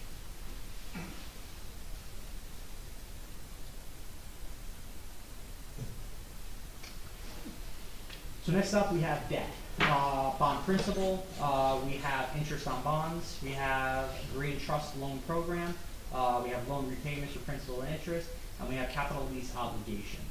So this is pretty straightforward. It just comes from amortization schedules. Principal and interest, or redemption and interest charges that we're going to be paying out. So this just comes directly off of those schedules. Previously, last year we budgeted $602,000 for bond principal. We only paid $435,000 in bond principal. I don't know why. Those numbers come directly off of amortization schedules. I know that this year when I did the calculations, I pulled all the amortization schedules, I did a debt analysis, and I calculated the exact amount of debt that we needed to pay. Not a penny more, not a penny less, mainly because when you have debt, you know what your debt is. You know what your principal and interest are going to be. There's a schedule telling you exactly what it is. So we're only budgeting what we are required to pay on that debt. So there's no fluff in here at all. So then we have our deferred charges to future taxation unfunded. That's a big one. So here we have ordinances. These are deferred charges on ordinances that have cash deficits. So we have 3 ordinances in our capital fund. An ordinance from 2016, an ordinance from 2017, and an ordinance from 2018. So these ordinances all have cash deficits in them. That meaning that there was a bond ordinance that was done, there was a debt authorization. We spent more of the money than we actually issued in cash. So we have spent the money before we basically got the cash to fund the program, which is fine. That happens. A lot of municipalities do that. But there is a caveat. You're not allowed to have a cash deficit in an ordinance over 5 years. That's the rule. So once you get to 5 years, you have to make sure that whatever you spent, you had the cash on hand. If you do have a cash deficit in over 5 years, there's really one of 2 routes that you're going to go about it. You're either going to raise it in your budget through a deferred charge to future taxation unfunded, or you're gonna either go out and you're gonna issue bond anticipation notes, or you're gonna issue bonds. Either way, you can't have a deficit in the bond, bond ordinance over 5 years. These three, once we went through the annual financial statements and the audit process, I identified these three ordinances as having those deficits, so we made sure to budget for them.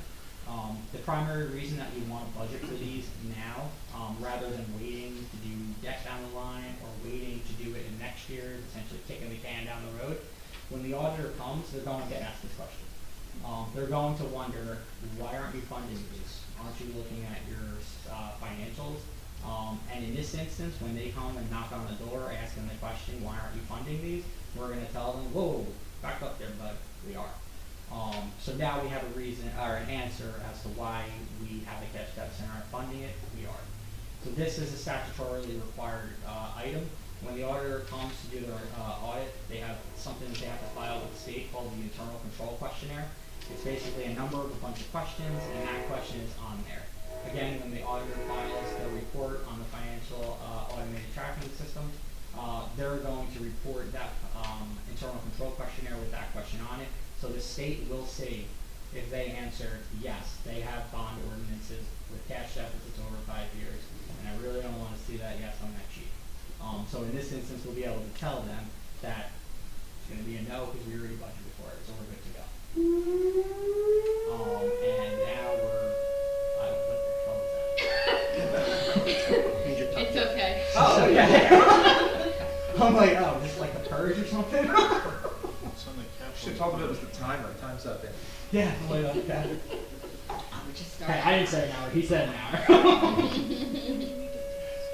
So here we have the last sheet of the current fund budget. We have a reserve for uncollected taxes, essentially your bad debt expense. That is, last year was budgeted at $407,000. This year we're budgeting at $275,000. So here we have, again, like I said, we are required to collect the taxes for the county, collect the taxes for the school district, and then we have to turn around and give the entire amount of the school and county levy over to those entities. We can't tell them, sorry, we didn't collect everything. You're going to have to take a cut on your amount. We have to give them everything that they budgeted.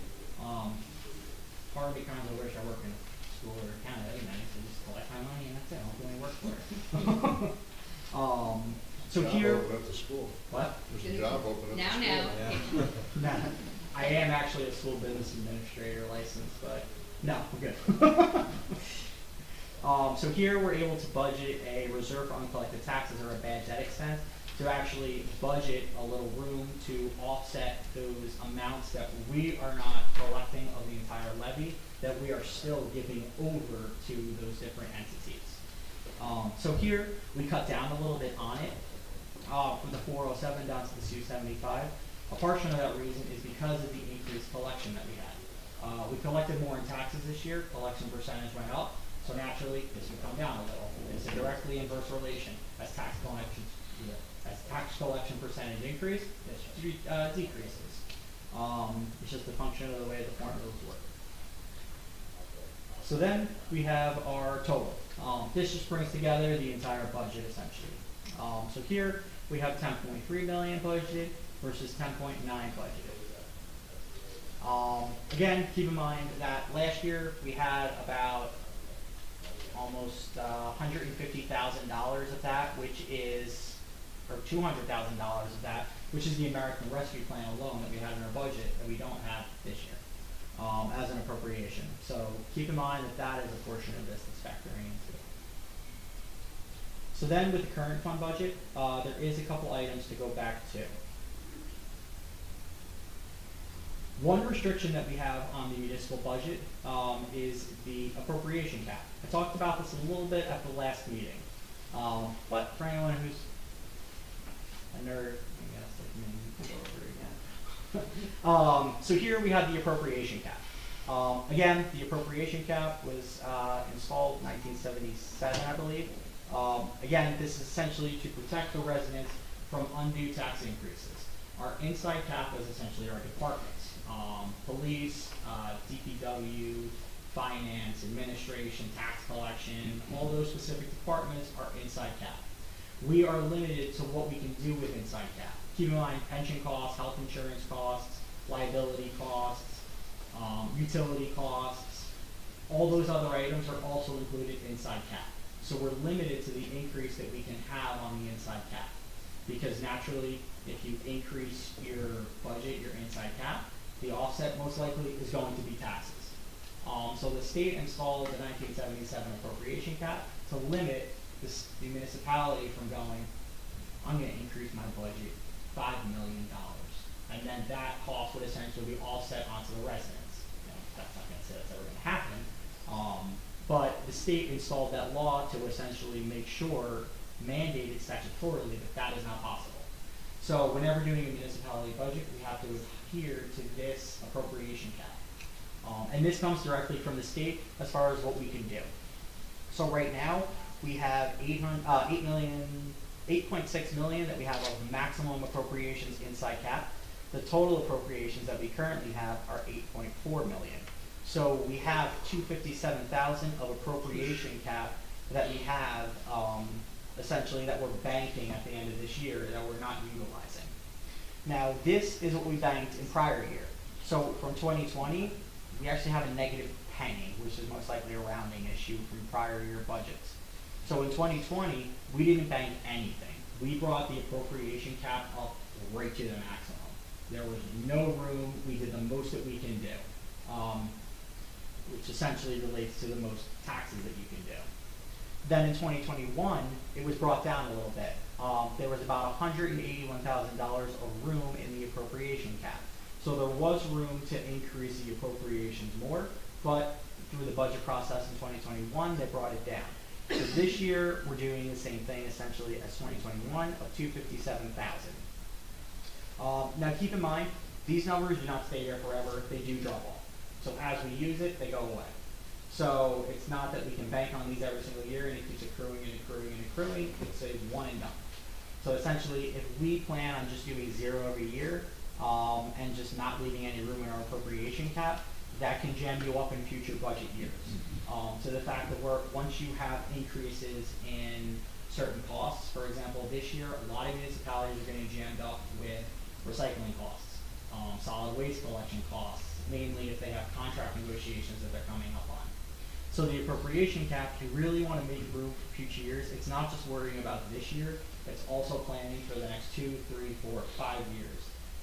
To make sure that you're not going to have undue costs that you're going to have to essentially cut your budget.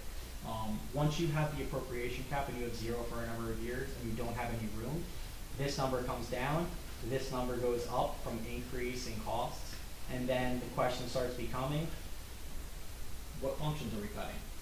What items are we going to be pulling back on? What services are we not going to be providing? So you always want to bank something in this line for the appropriation cap, just to make sure that you cover yourself for future increases in costs and programs that you want to provide. Then additionally, we have the tax levy cap. So here we have the tax levy cap. So the tax levy cap essentially is the same thing as the appropriation cap, but instead of on the appropriation side limiting the tax increase, it's on specifically the tax levy. So here we have our appropriation cap. We get certain exemptions that we're allowed to bring in. We have to factor in the certification of new construction from the tax assessor, which gives us about $607,000. That gives us our maximum allowable amount to be raised by taxation that we can legally do. We can bump our $7,098,000 up to $7,700,000. Currently, right now, we're at $7,098,000, giving us a difference of $607,000. So that tells us that we have room if we wanted to charge $607,000 more to residents, but keeping in mind we still have to abide by the appropriation cap on the other side. So this is the essentially the 2010 tax levy cap law that is in place. Again, both cap laws are in place specifically for the primary function of protecting the residents from undue tax increases. So that are two cap laws that when doing a budget we are adhering to. If we do not adhere to these appropriations and tax levy caps, the state will not allow the budget to move forward. They will restrict the municipality in adopting their budget. So that is the current fund. We'll go over the utility funds real quick now. So here we have our sewer utility. So here we have 356,000 was utilized in 2021. Then we have in 2022, 381,000 that was utilized to balance the budget from surplus. Again, we also have certain, we have rents of $1,650,000 that we are budgeting as far as sewer rents. Again, same rules as the current fund. We can't budget rents more than what we actually collected in the prior year. In 2021, we actually collected $1,659,000 versus a projected $1,749,000. So in 2022, we can only go up to the 659. We just rounded it off to $1,650,000. Then down below, we have same thing as the current fund. There were various reserves that were sitting over in the capital section of the sewer fund. We're able to bring those reserves over into the budget to essentially pay for specific capital outlay costs. Specific ones being roof repairs, video inspections, public works generator, sewer infrastructure upgrades, reserve for TNSA, that is the Township of Neptune Sewerage Authority. And then we also have sewer capital fund balance that we're bringing in. These specific reserves are being brought in and are being utilized to essentially pay for these specific upgrades. Again, I can't take in the roof repairs and I can't go and buy a desk or a table. I need to take in reserve for roof repairs and use it for roof repairs. Then the other thing we have is the sewer capital fund balance. The sewer capital fund balance is essentially the same thing that we saw in the current fund. When we did the bond issuances over the last few years, we got bond premium again, same process. So we're able to utilize that bond premium that we got to offset the cost of debt interest and debt principal payments that we bring in.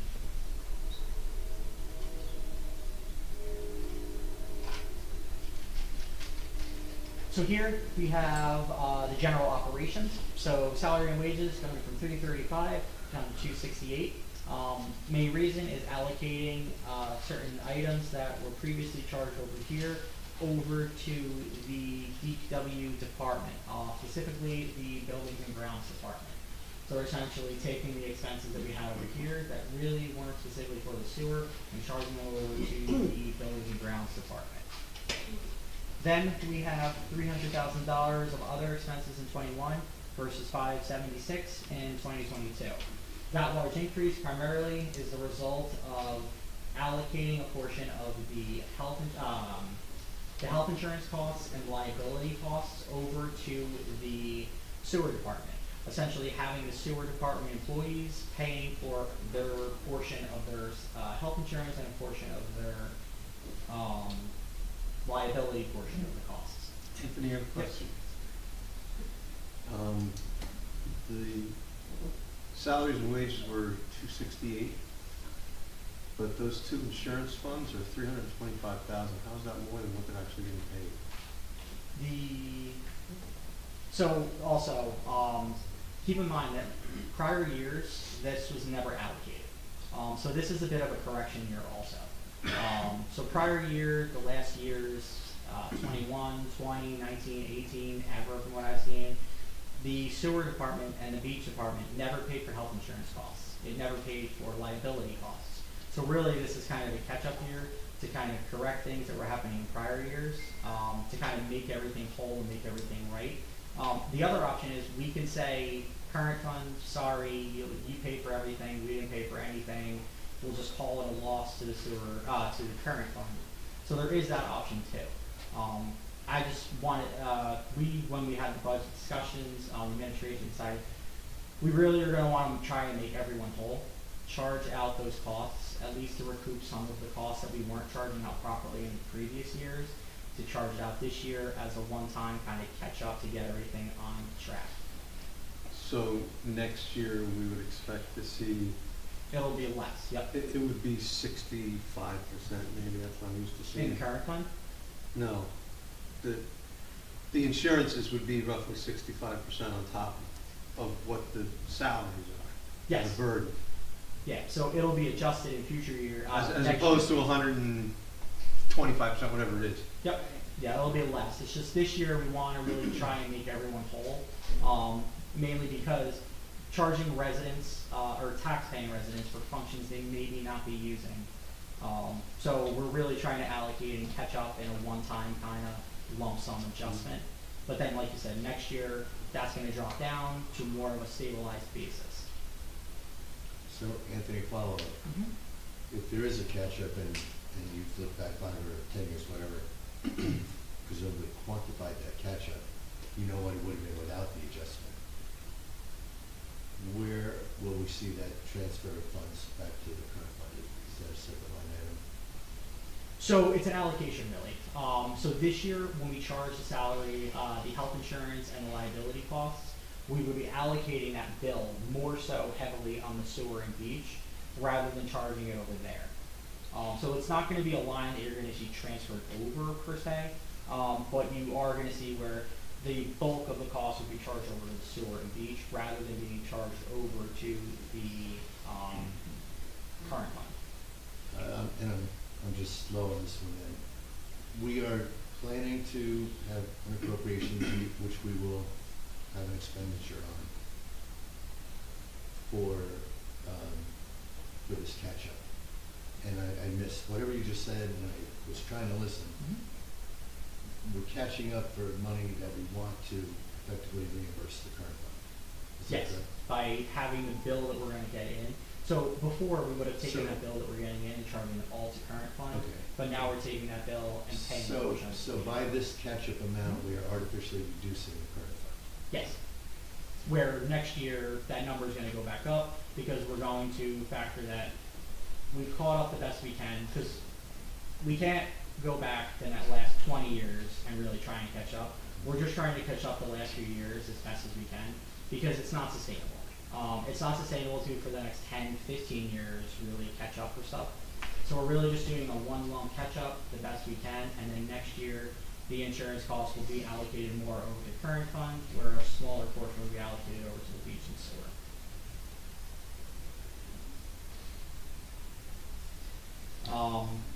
Whereas, let me just add something real quick, Anthony. Remember that there are dual policies in current fund right now that will not exist in the next budget when we settle out for the duplication of benefits that was being sold. And that's But that's- over $100,000. But that duplication right now is still in the current fund? Right, we're still paying it. Correct. So then we have our Neptune Township Sewage Authority. That is just a bill that we receive from Neptune Township to pay for the sewerage costs, the processing fees. That's just the number that we get from them that we are required to pay to process through our lines. Next up, we have capital improvements. We have capital improvement fund, $50,000. And then you have capital outlay. Those items that we previously saw, roof repair, generator, all those specific reserves that we're bringing in for separate improvements and repairs. We're budgeting here to work on those items. What roof are we repairing? The sewer department has Actually, one. it's So this roof. this roof actually has sewer. So the sewer department is one of the main buildings because this is where all the revenue comes in. So we're allocating a portion of those fees to really repair this roof since it has sewer functions. Kim has functions that she does here. A portion of her salary is allocated to sewer. Finance, clerk, the sewer utility collectors over here. So since this building works Right. for sewer, they're And then allocated. remember that now that you've had this reserve and you guys actually adopted an ordinance and bonded, we can pay back that bond. How much of the roof are we repairing? Where, Because we just did a roof repair on this building. we have major leaks. I in a few know, I'm different just yeah, curious. Yeah, so it's, You know, when we get within that the report last back, right. 5 or 6 years. And we even the replaced next roof. door building, that needs a total roof replacement as well. This was money that you had reserved for it. So we have to bring it out of reserve, and whether we cancel it or whatever happens, but you also have a bond ordinance for roof repair as well. So one will offset that later. And then the other section we have debt service costs. Again, comes from the straight amortization schedules that we pull the numbers, did summary, gathered all the debt information onto a spreadsheet, and then added up all of the principal and interest costs that we had, including the NJI bank that you see on the bottom of NJIB of $101,000.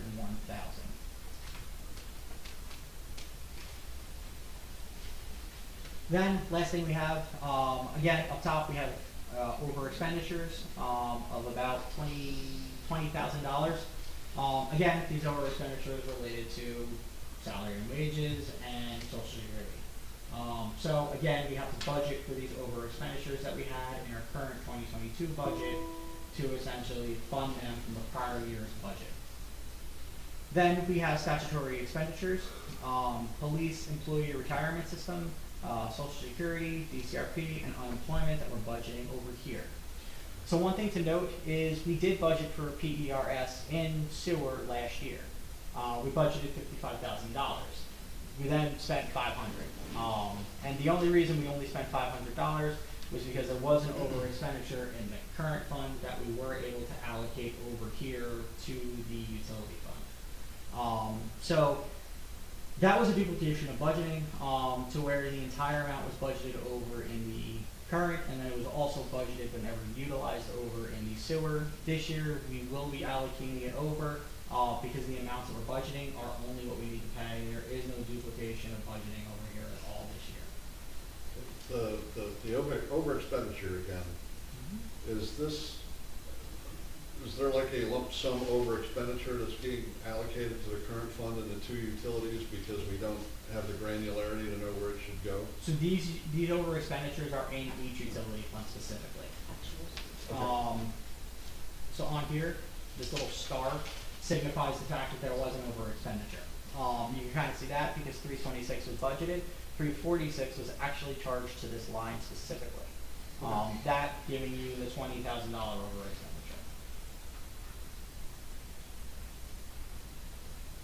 So that's really small. So then we have the beach.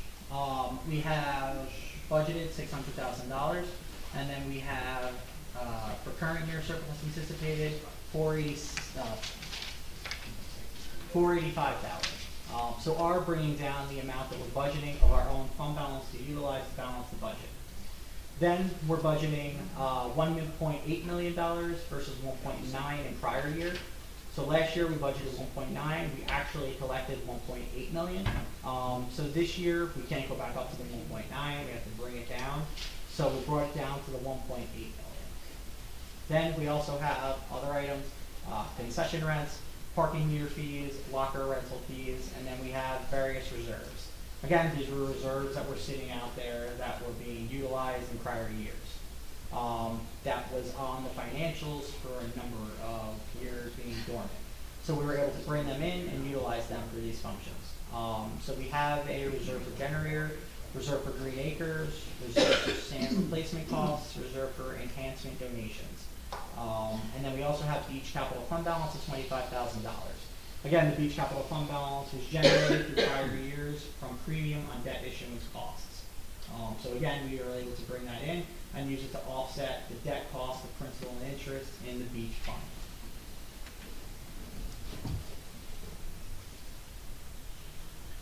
So here we have operating costs, salary and wages, 1.49 versus 1.3 million in the salary and wage line. Then we also have other expenses, 453 versus 450. So here, a large increase that you're seeing for the salary and wages is mainly allocating out specific police salaries to the beach fund.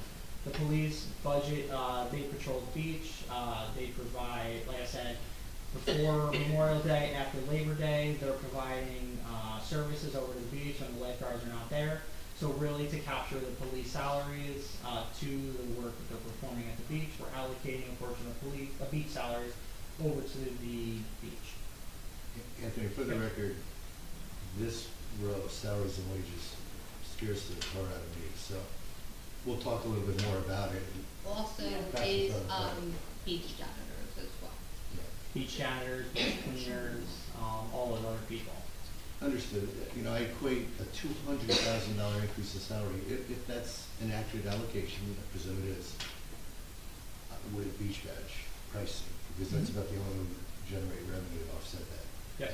You and I had a brief conversation the other day where it would look as though we're not going to be able to replenish that, the majority of that anticipated surplus. Is that a fair statement? We'll also keep in mind that we are having a catch-up year for certain things like the liability and insurance costs, and the pension costs. So those numbers will be coming down in future years. It's just in order to really capture all of the costs that were maybe not recorded in the utility fund correctly, we're doing it for 1 year. So keep in mind these costs will go down in future years. Same thing too with the salaries. The other thing to keep in mind too, and Kim mentioned this previously, we've never allocated some of these salaries this way before. Like the police were never allocated to the beach, even though they performed services at the beach. So we're really doing these allocations based on a partial assumption policy because we were never tracking the actual salaries as far as the hours on a sheet. We didn't have any statistical information. So budgeting the amounts over here are really figuring out what do we need for these departments based on a projection, discussions between departments, and figuring out what do we think we have. So this is really a exercise in thought process, really. So to the where the fact of we may not use 1.49 million, we may only use the 1.375 million.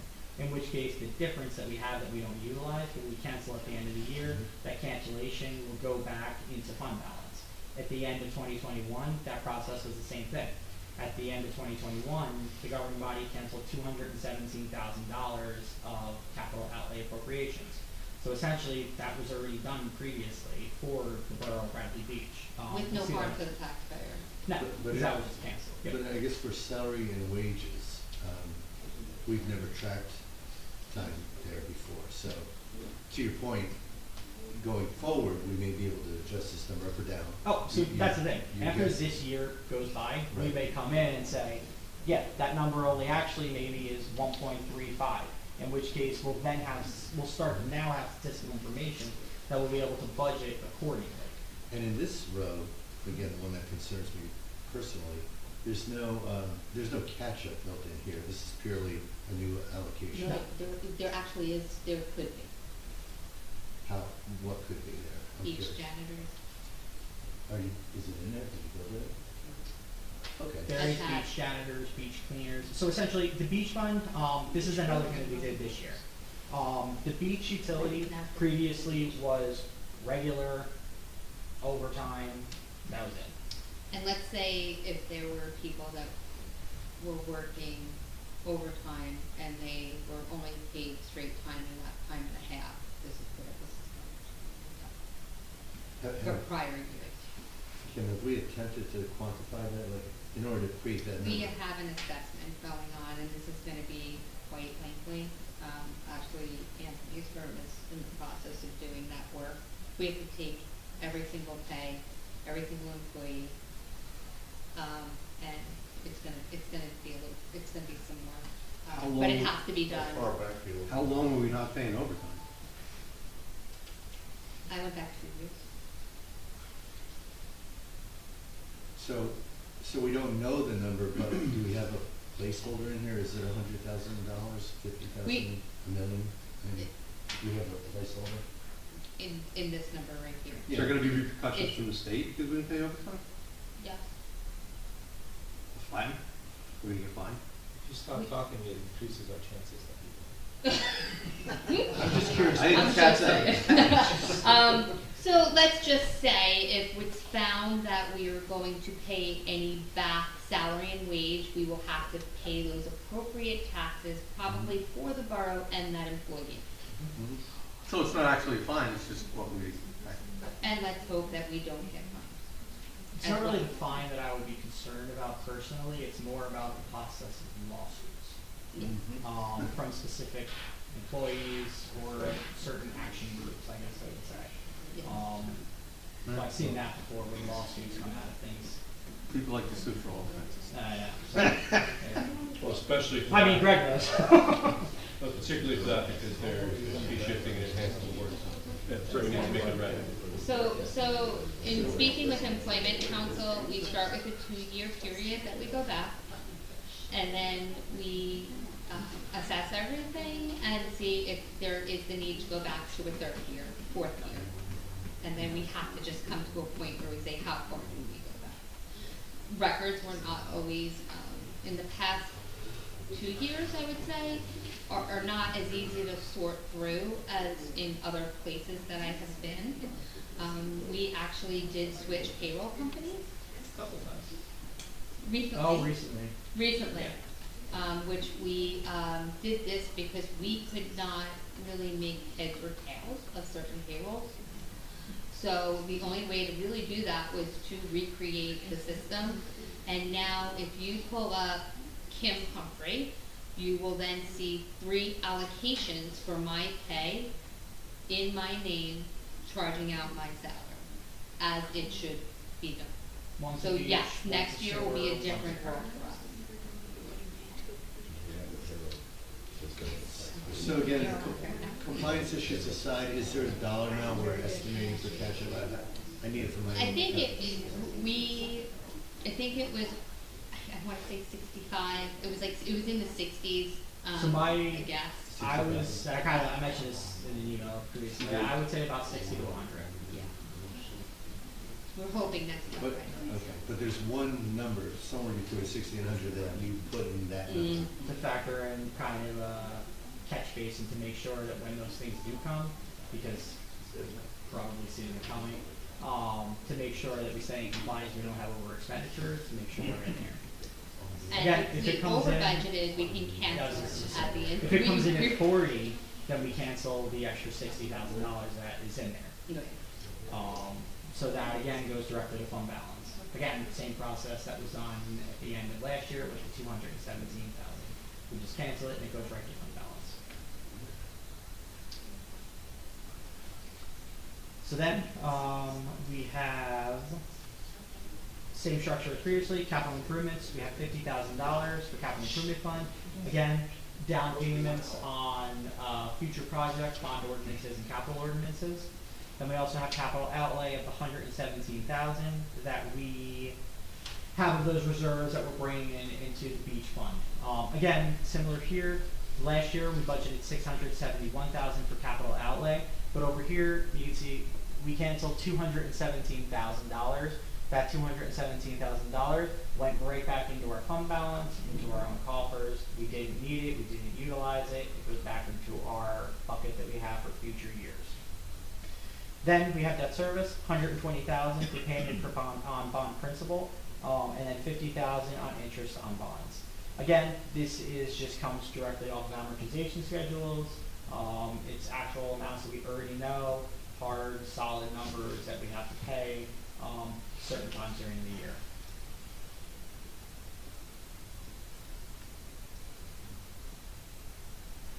Then again, over expenditure, $10,000, 862. This pretty much is all related to Social Security. You can see that down here. We had over expenditures of Social Security. We budgeted $85,000. In November, they budgeted, well, not budgeted, they transferred $300 in, thinking that was going to be enough. That was not. The actual Social Security that came in that needed to be spent was $96,000. This year, we pumped it up to $100,000 just to cover ourselves for the Social Security costs. Now, keep in mind that if we need to transfer money, we can do that, probably more or less than 300. So we do have these items over here, and then we have allocations of the police employee retirement system, police and fire retirement system, and defined contribution retirement program that we're budgeting to pay for the salary, for the pension costs for these specific employees. Which was not done in the past, No, and because that was zero in Yeah. the prior lines. at all. Are those also including catch-up, or is Yes, that a so one-time? that's including some catch-up in there, just to really make everything whole. So next year, where this is currently at about 125,000, I would realistically see the police and fire probably going down to closer to about 50,000, maybe even 25, depending on the allocations. So the allocations too, keep in mind, are gonna be dependent on the salaries that we're gonna be charging out, to the specific department based on the functions they're performing. Cause once we have the allocation, we're gonna know what every specific employee is doing as far as what department they're working for that day. So we'll know John is charging 25% of his time over to Dee. I'm going to take 25% of his pension costs and allocate it over here. Now, for the salary and wages additionally, I was gonna mention this, somebody cut me off. Sorry. It's okay. It'll happen again. So for the, salary and wages, before, like I said, we're breaking it in regular and overtime. Now, the way we're doing it is we're breaking it by function. We have, beach operations, we have beach maintenance, we have beach security, and then we have beach administration.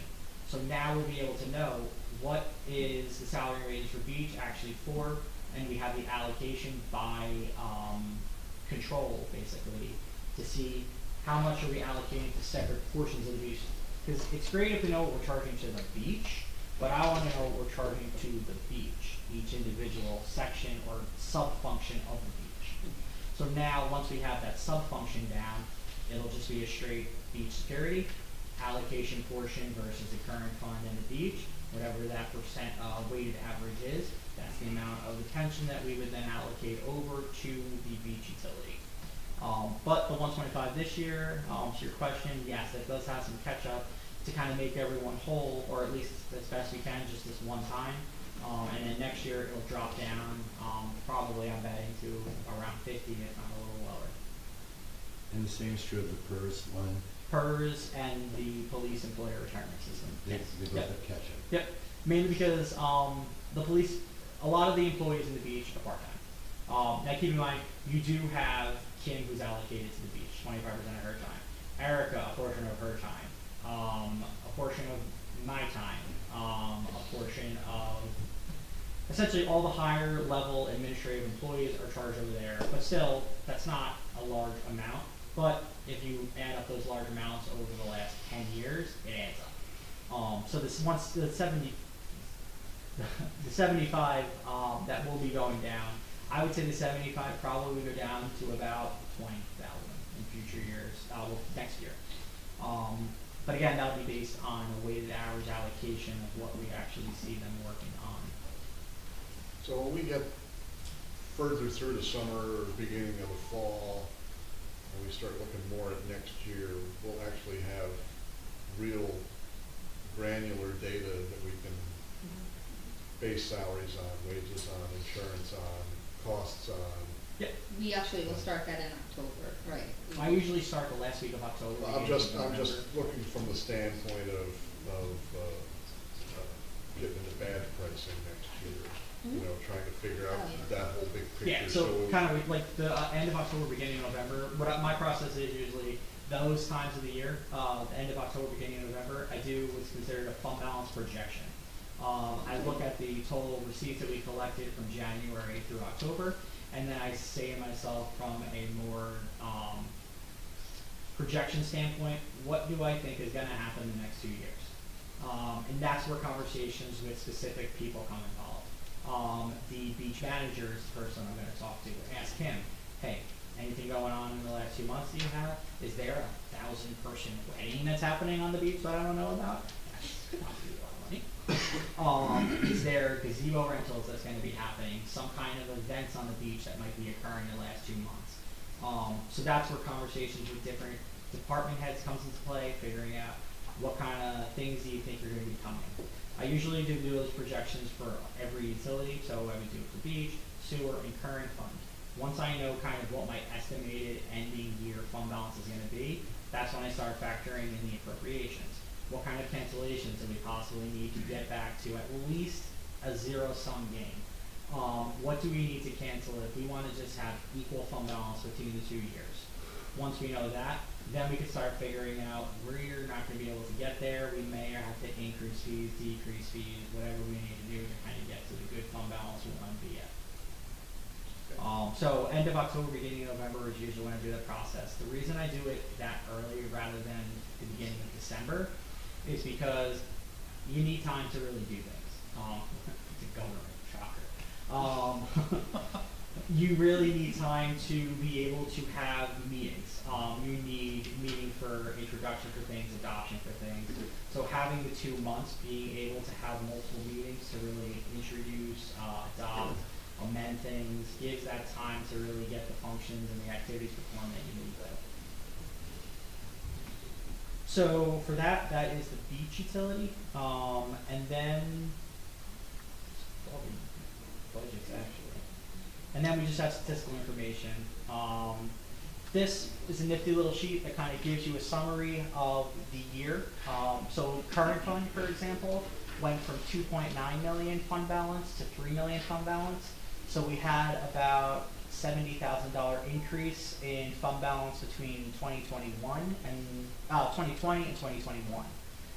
So down here, when you're going to see our fund balance is $3,003,000. We're utilizing $1,045,000. Surplus balance remaining is $1,958,000. Now, you may be thinking, well, we have $1.9 million left to use. Why not use more? Again, I'll bring you back to that appropriation cap law. We can't go above the appropriation cap. We can use $3 million, but if our appropriation cap is to the fact of where we can't build any more room into the budget, using that fund balance is pointless because we can't actually use it. We can use $3 million in fund balance, but then the only option we would have is putting all of those $2 million of additional appropriations outside cap, which is your debt service, which is your capital improvements, and which is your grants.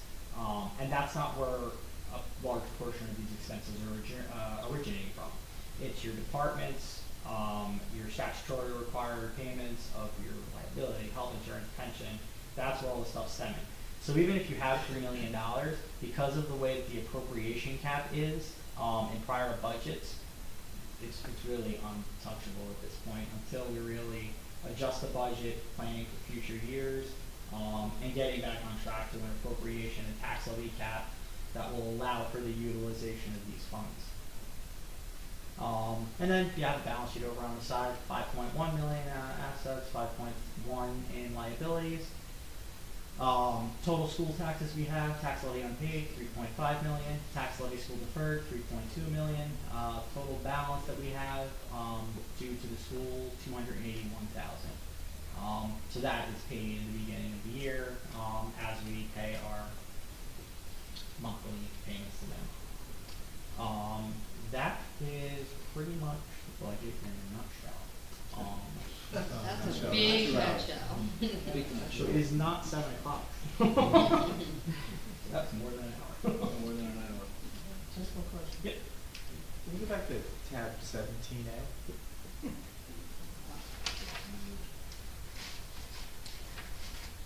was hoping you were going to talk more about this line at the bottom there, salary and wages, and this is just current fund, right? Yep. So 4 million in 2021, 4.4.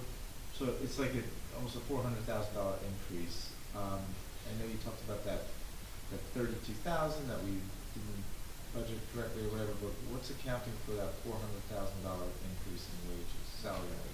So we took a large chunk, well, not a large chunk, but it's all in aggregate in the sewer. We took a portion of the sewer that was currently charged over there and brought it back into current fund. The primary reason for that is there was certain functions that were being performed by DPW. For example, it was stormwater type stuff, road repairs that maybe they were doing to the sewer lines that was allocated over to the current fund. So bringing those functions that they were doing, the main reason those functions were never caught in the current fund is because those were departments that were never in existence. Those are new departments that we created this year. So really bringing those functions that were actually charged over the current, hence the reason for the 300 and something thousand down to 200 and something thousand. So you're saying it was charged to sewer and now you're Correct. charging it to current? For the things that didn't have departments previously. That's a small portion of it. Okay. An additional portion is contractual salary increases that we have from the contracts. That's another portion of it. That Would that be comes- like, that's probably like 2%? It was above, it was yeah. 2.65. So that's another portion of it. Then, Plus again, steps. step increases, then the PBA contract that has increases in it. But then a large portion of this is the same thing that we talked about just before. There are employees who have charges on their items, for example, overtime that was incorrectly charged, people that maybe weren't under the what's that level? Minimum wage, sorry. People that were under the minimum wage level that we're now bringing them back up to the correct level, to make sure that they're paid in compliance with the rules and regulations. So we did have to increase some of the lines to cover for those increases in salaries. Another portion is just the tourism alone. That was 41,000 alone that we had to bring in. That was stuff that was previously, a portion of that was charged over to the trust fund. So we had to bring that in. 16,000, right, is charged to the trust fund. Yes, and then there was an additional portion that was charged to a separate line in the current fund, so we reallocated that over there.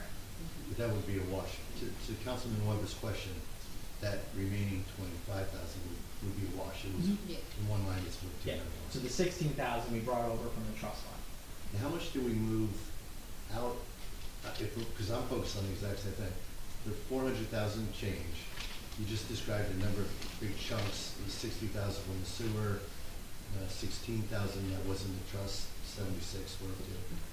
But how much was moved from here, from the police in particular, to the beach? So that was about 100,000. So that would get us back to a $400,000 difference That, on an but then, apples-to-apples comparison. and keep in mind also, there were over expenditures. So if we were just to budget what we had last year, we're gonna have an over expenditure again, there's gonna be a state monitor, you're not gonna get state aid, and you're gonna have problems with best practices. Plus contractual. But the expenditures, what do we have here for expenditures? Whoops. Time read, it goes one. What do we have, 4 million? 4,078,000. So, we actually, those are the expenditures, we have 4 million of expenditures. And is that correct? Yes, yep. So, I'm still, I think, piggybacking on Councilman Weber, I'm still trying to understand a 10% increase. What else is in there? Because you gave us a few things, but we offset them with the police transfer out. So we're still around a 400,000, 10% increase. 2%, 2.5% contracts, Step increase. step increase. Then you also have employees that are gonna be due back pay for a certain amount of years because they were incorrectly paid for overtime. And there's also You have- something additional too. And we also had part-time employees that were actually working full-time hours, so they had to be offered full-time employment. The other issue that's going on is there are a number of employees who were incorrectly charged health benefit costs. There's Chapter 78, which is the health benefit law that goes into how health insurance costs are allocated. So health insurance costs are a tiered basis. Every employee, for the most part, is in Tier 4. So every employee is at a certain threshold based on their salary level. Anywhere from 12% up to 35%. Years ago, well not years, a couple years ago, when the contracts were negotiated, it was set at the employees for the CBA, they would pay only 20% of the health costs. They would be capped at 20%. The municipality is paying for the additional amount. So there are a number of employees who would have normally been at 35%, but they're capped at 20%, so the municipality is burdening that cost. There's also a few employees who should have been at 20%, but we're actually paying 35%. So now those employees rightfully were incorrectly charged health insurance costs, and those employees are due back the costs that they actually were being charged incorrectly. Now, I don't know how long that's been going on. I could say 1 year, I could say 2 years, I could say 10 years. The only way to really capture the costs of those health insurance costs that need to be reimbursed to those employees is by doing an assessment. So there also in here is an allocation to make sure that if we get that bill in, that, well not bill, but if we get that cost in, that we'll be able to really Make the pay for those employee whole. costs Otherwise, the issue that we're gonna have is if we get that cost in and we don't have room to pay it in salary and wages, we're gonna have to deal with salary, expenditure. But we're not gonna do that because the process that we would do if we knew about that would be an emergency. We would declare that we have an emergency and it would be a 3 or 5 year emergency. Most likely it would be a 3 year emergency, and then over the next 3 years, we would have to raise that as a deferred charge in the budget. Now, having an emergency in a budget is kind of a red flag to the state. They started asking questions, why do you have an emergency, what's it for? When you have an emergency, the municipality can't just go and say, I have an emergency and I put it in my budget and that's it. The state actually requires it to be submitted to the state in a resolution and a document telling them this is what the emergency is for. So the state, we will tell them, well, we incorrectly charged health benefits to employees and we're reimbursing them now. The state's not gonna like that. They're gonna have problems, they're gonna start asking questions, they're gonna come in and wanna know about things. So a portion of this is allocating out to make sure that when we know what those costs are and go to reimburse those employees for the costs that they were incorrectly charged, to being able to pay for them in the budget. Would that be an offset to the salary and wages, or is that? Okay. Salary and wage, because it is salary and wage essential. They would be reimbursed through the salary and wage line since it was essentially originally charged through the salary and wage line.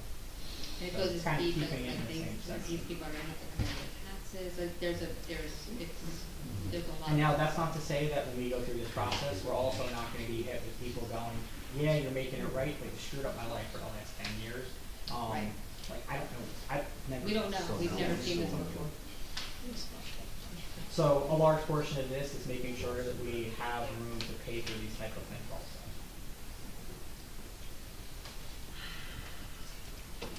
Any other questions, Josh? Any questions by council? Good. Yeah. I do, Randy do. No, I'm good. So first of all, I want to state what's probably obvious to everybody, but these two folks, our VA Kim and our CFO Anthony, have been working really hard for a number of months, effectively cleaning things up. And you just hear it every time we're talking about an adjustment and a catch-up and some transfer of funds, and this is why this balance jumps so much and drops so much from the prior year, because thankfully they're figuring out how to put things in the right buckets. And if you think of it from a council standpoint, council is, planning to vote on introducing the budget tonight. Not only did they do phenomenal work, but it's pretty freaking complex. So we've all been pulling our hair out a little bit, trying to catch up, trying to understand. Kim sat down with me and Anthony for 3 hours last week. Anthony sat down with me for another couple hours the other day. I still do have a lot of questions, or at least a handful, but before I get into those questions, I just want to give credit where it's due. And it's not just accounting entries. As you heard, there have been a lot of errors. And these guys are also helping us fix things, make it right for employees historically. So thank you both very much for all of that effort. I guess I've learned a lot tonight, despite the fact that I've been asking you guys questions for the past week, especially the catch-up elements of this are helping me better appreciate why we're taking some dollars from the beach, why we're taking some dollars from the two utilities, the sewer being the other. But one thing that strikes me is all of this is flowing through our respective operational budgets. None of this is, so especially for the current fund, none of this is being set up as a specific, well, correct me if I'm wrong, it doesn't strike me as though anything's being set up specifically to allow for the fact that we're having these one-time spikes that we're catching and fixing and paying overtime to janitors and so forth, one-time spikes. I feel as though those should more appropriately be offset against surplus. And I know that's effectively happening on the beach. The beach surplus was likely to drop from $1 million, where it is today, to 500,000 or 600,000. We likely will take a lot of that catch-up out of the beach surplus. So I just want to make sure everyone's aware, because it's a catch-up, I feel a little better. That will go back down in the next year. That'll go back to down, because if the it wasn't actual- going back down, you and I have had a conversation that we might be increasing beach badges a lot of money. Yep. That's right. So fortunately, it should be going back down. However, I'm interested in that you don't have to pull it up again, but that last exhibit, you indicated there are limits to how we can use the $3 million surplus we have in the current fund. Are we effectively using some of the current fund by virtue of the fact that we reduced the current fund for the catch-up amounts? The catch-up amounts are large. They're multi-year. Yeah. You, however, did reduce that all in the current fund this year, the catch-up amount. Yes. And yet, the current will have a normal actual expense in the current fund. Would that then trigger a deficit, at least for that line item, which effectively would be captured by surplus? Does We that make might sense? deficit in that line item. An over expense of appropriation, So you're saying like if we lower the cost of pension and current fund? which you did. Yes. And the real cost comes through this year, because all we're doing. The real cost comes through, so we get the bill for $640,000, well, I know this one off the top of my head, Yeah. the police one. We get the bill for $640,000 for the police pension. Then that $640,000 bill, we allocate to each separate utility fund, and the current fund.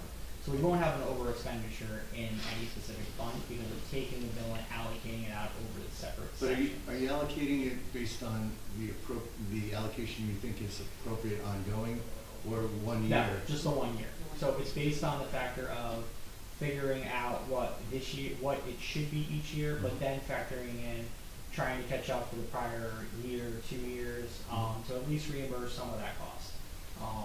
So it's not the number just for 2022, it's really the number for 2022, 2021, 2020, 19, 18, at least a couple years in one. So when we actually expense this, you'll also expense it at the dramatically reduced amount for the catch-up. Yep. To allocate it out how it is here, basically. Because the numbers that are on here, the way that I got these numbers is I went to the state's Division of Pensions and Benefits website. I ran the PERS billing worksheet that they have and the PFRS billing worksheet for 2022. That worksheet tells every municipality exactly how much they're going to be getting a bill for in April 1st. So I took that exact bill, exact amount, and used that to break it out to what it is here. So the amounts we have here are the exact amounts of the bills are going to be for. So in 2023's budget, the pension levels will jump in the current fund. Yes, and then the utilities will go back down to what, based on the actual work that's being done by the separate departments, will actually be. One of the challenges I think we all face, you guys seeing most of this for the first time, there's a ton of line items. Anthony, the challenge is you can get lost in the weeds. It's really easy to get lost in the weeds. Okay. If you roll this up to a macro level, so it's like it's not worried about catch-ups, catch-up here is the offset there. The aggregate salaries, so help me understand this, because I've been working on it for a week and I can't figure it out. The aggregate salaries, if I take the salaries for the beach and for the two utilities, the aggregate salaries increase about 9.5%. I understand the things you guys have described, minimum wage increases, some of the increases for the police, but it's something order of magnitude that changes order of magnitude $500,000 in aggregate without catch-ups. I have the number here. It's You're talking about all funds. all salaries, all funds, yeah. It's gone from 5.7 million to 6.2, increase of 523,000. Is there any way, just so we all need to vote on this budget and then ultimately adopt a budget. Is there any way for us and for the public to understand a 9% increase. Can you guys give us buckets? I'm not asking for employee by employee, but can you give us buckets? How much is minimum wage? I've done my own calculations. I'm guessing it's 50 grand. Could be, you and I have discussed this briefly. It could be less, it could be more. We don't know at this point because we have to take every employee and go back and see, did they get an increase? When did they get an increase? Did they work overtime? What rate was the overtime? Did they not get time and a half? Right. So it's gonna be for the professional to, I would hate to give a number and not be correct with the number on it. The other thing too is people haven't been allocated correctly. For example, Kim and I were going through certain employees, we went through them, we came up to a part-time employee and we said, okay, here's a part-time employee. We asked the department head, how many hours does this person work as a part-time employee? 40 hours. I go, okay. How many weeks does this person work 40 hours a week, every week? I go, that's not a part-time employee. Right. That's a full-time employee. And how And now long? that employee needs health insurance costs, that employee needs pension enrollment, and how long has that employee been working here, I asked? 6 years. I go, oh, So, But I guess maybe I'm being overly simplistic. What, you have a number, unless it's changed, the last number I saw was $6,237,600 of salary appropriations.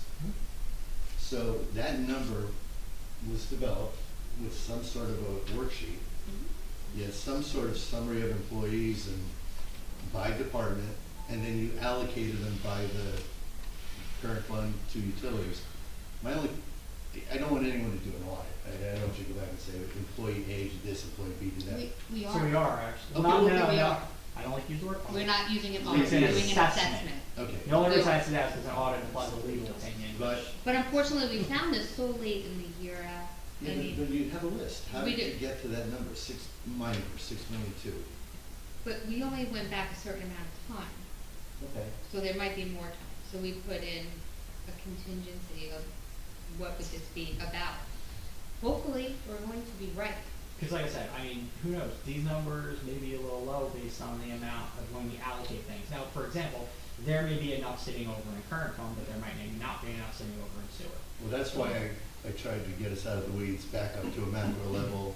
Total salaries in the borough, we are collectively saying, if we agree with this, are increasing 10%. And the one thing too, we had over expenditures last year. Naturally, I get gun shy now based on the Salary. fact that we overexpended certain salary lines. By 30 grand. By 30 grand, but who knows, that was in 2021 when things were still closed down for most of the year. Now, as things open back up, people are doing more functions, more things are going on. That number could increase up to 100 grand over expenditure. As in, things kind of stay stable, but I always expect for fluctuations and variations. So since we have an over expenditure, I'm a little more cautious to the fact that I don't want an over expenditure again. I want to make sure that we have room. As far as being able to charge out things and not have over expenditures. If we need to do a transfer at the end of the year, I want to make sure that we have room. There's a large sinkhole going on right now. We don't know what that's going to cost. If we need money in a other expense line or engineering costs or stuff like that at the end of the year or the middle of the end of the year. If we need to transfer money from a salary and wage line to another expense line to pay for that sinkhole, then we will do a transfer in accordance with the local budget law. So I'm agreeing with everything you're saying, but I'm still assuming you have detail for that number.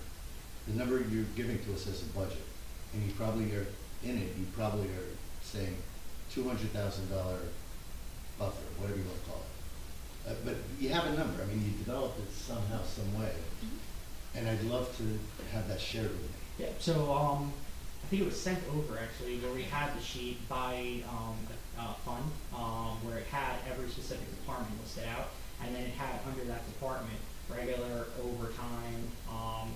Did that sent out?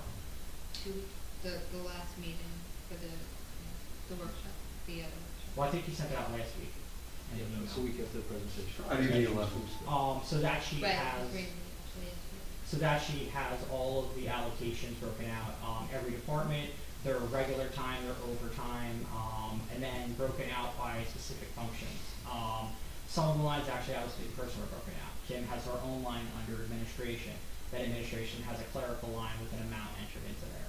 Overtime has a line. And if I sum all those amounts, it'll tie to our budget? So this budget document actually pulls from that sheet. So if you were to look at this Excel file, you'll see formulas in here. For example,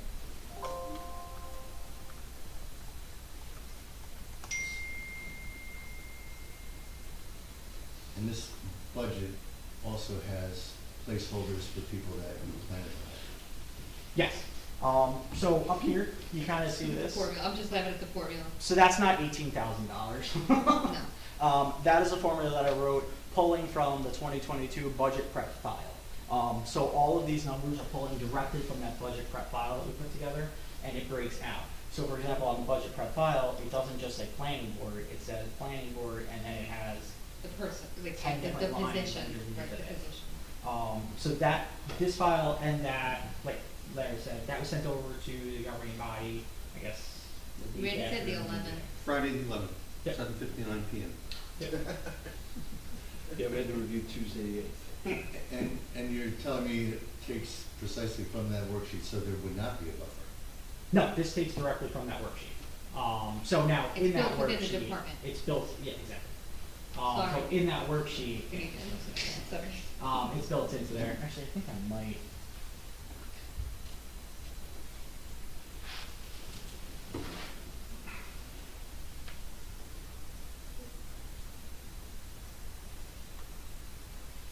So this is actually that budget prep worksheet.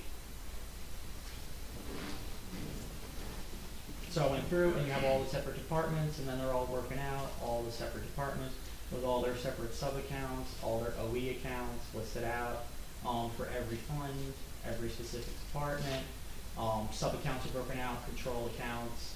Yes, yeah. And I am familiar with this, but this did not have the prior year, so there was no ability to compare year over year. No, and that's primarily because of the fact of we created lines. For example, there was no stormwater maintenance, so there's no prior year to look at.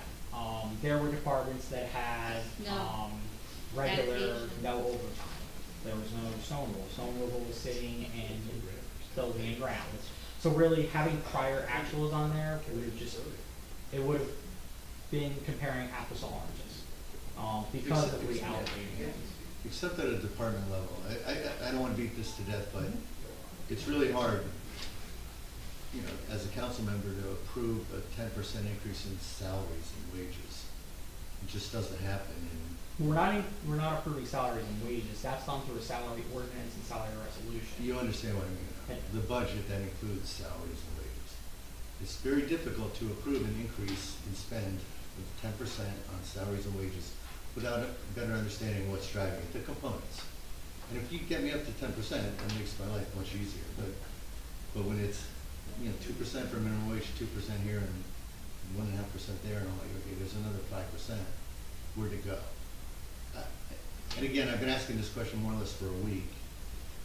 You guys understand it, and there is some method to your madness. There's no doubt in my mind. But it's difficult apparently to share it with the rest of the council. That the methodology, how you got to that number. So that I just raised that as a concern that I've raised with each of you independently. And I was hoping to resolve it before we got here tonight, but since I never saw that answer, I just wanted to raise it now. Yep, understood. Okay. Yeah, like I said, it's really going through, making sure that we don't have over expenditures. That's the key driver right here. I just get worried about the possibility of over expenditure, not knowing what overtime's gonna be. I don't wanna put the borough in a position where they possibly have an issue again in the future. Personally, I don't want my name on a town that has an over expenditure. How do we assure that we're not going to have an over expenditure? So the key project is really budgeting, making sure that you're budgeting enough appropriations to cover yourself, making sure that there's enough room in the budget for transfers of the possibility that you might need things. That's the key. And then also monitoring during the year. And then we also did something this year that wasn't done in the past, which I did it right before Anthony, but I gave budget requests and budget worksheets to the department heads. Yeah, back in my. Sat with the department November. heads Yeah. and reviewed every purchase, every person, everything that was absolutely in their budget, so they realized what was being spent, where it was being spent, and then they did their requests. So these budgets were built by the department heads as well, not just us by looking at it. And then Anthony and I went in and looked further into it to say, okay, this is possible, that is possible. And I had department heads that never even knew what their adopted budget was. They never saw a budget, they didn't do their own request for purchases. This is building an entire, welcome to your new town, like, right? So this is a whole new budget that was created. I give your department heads a lot of credit. This was a lot on their shoulders as well to build this budget because they never even knew what their budget was. Yeah, I mean, back to my opening comment. Police knew. I have to say, they knew their budget inside and out. They gave a very nice, clean budget, and they were prepared for that. So they were the one department that really didn't require a meeting in length. No, I think, Kim, the process that you guys have installed here is phenomenal. You know, I've talked to different council members and we're all thrilled. And when you guys talk about employees tracking time, and you'll be able to see where they spent their time. So We've talked about this for talking 2 about that, years. yeah. We are already starting a process where previously employees would clock in and clock out. So Joe over here worked 15 hours, that's all finance knew, was Joe worked 15 hours and they got paid for 15 hours. And then finance would turn around and decide how finance wanted to bill it, or charge it to the budget, which is not a good way to do things. So now we're gonna have a process where employees, their departments, they're gonna be documenting, sending in information to each pay, saying, yeah, Bill worked 15 hours, but he worked 5 hours on storm water, he worked 5 hours on vehicles, and then he worked 6 hours over in, the beach doing cleanup or something. So now we'll be able to charge it appropriately. And it's guesswork as far as what those hours are gonna look like. And again, kudos to you both for getting us to this point. But I'm just gonna say what I said, which is you've done a phenomenal job. I'm sure you guys know what's here, but for the rest of the council to appreciate how close we are to going over or not going over, you haven't yet shared with me at least what your assumptions are. You know, how much of a buffer do we have in that salary number? I presume you said yourself, you wanna make sure we don't go over. I'd like to know how much of a cushion you've allowed us. If the cushion is 100%, maybe it's too much. If it's 10%, maybe that's perfect. I don't know. I personally see about 60,000 of a buffer that I can say that there's a possibility we might not spend. Might On a not spend of spend. 6 million, about 1%. Yeah, buffer. so you're right, so I would say, looking at it, but maybe there's a couple of other areas that we might not spend that because maybe somebody will leave, or maybe we won't replace a firm and we'll get, or maybe we'll spend it because we're not gonna use a firm and we're gonna get an employee. So this year, it's a really tough year because we're just not sure, and we have to also remember, we have to pay those people back. That's gonna be, that's the biggest question that we have, that we just can't answer at this time. We found it so late in the year by doing the budget process that there was just not a way for us to have a good number that we felt comfortable with. Well, I feel good about paying the people back because my understanding, and please correct me if I'm wrong, is that will effectively come out of surplus at the beach, the custodians. Some, but some is back in Some current as is well. also in, depending on what they work and what they actually do. That's And right. the time that they work over at the beach was, yes. Now, to the extent there are dollars for employees where we didn't have the appropriate withholdings, which you described earlier, a larger chunk of whatever that number is likely going to impact the current fund. With more employees getting the current fund. Yeah, a portion could hit the sewer utility and beach utility, but Right. the bulk share of it, current fund. But it was only the employees working in the sewer utility that did the wrong withholdings. Right, I mean, if. The if employees the wrong mostly who withholdings are were in the spread sewer out- utility are also in the current utility, the current fund. Right, yeah. So it will be allocated between the two. And proportionally more in the current fund. Yes.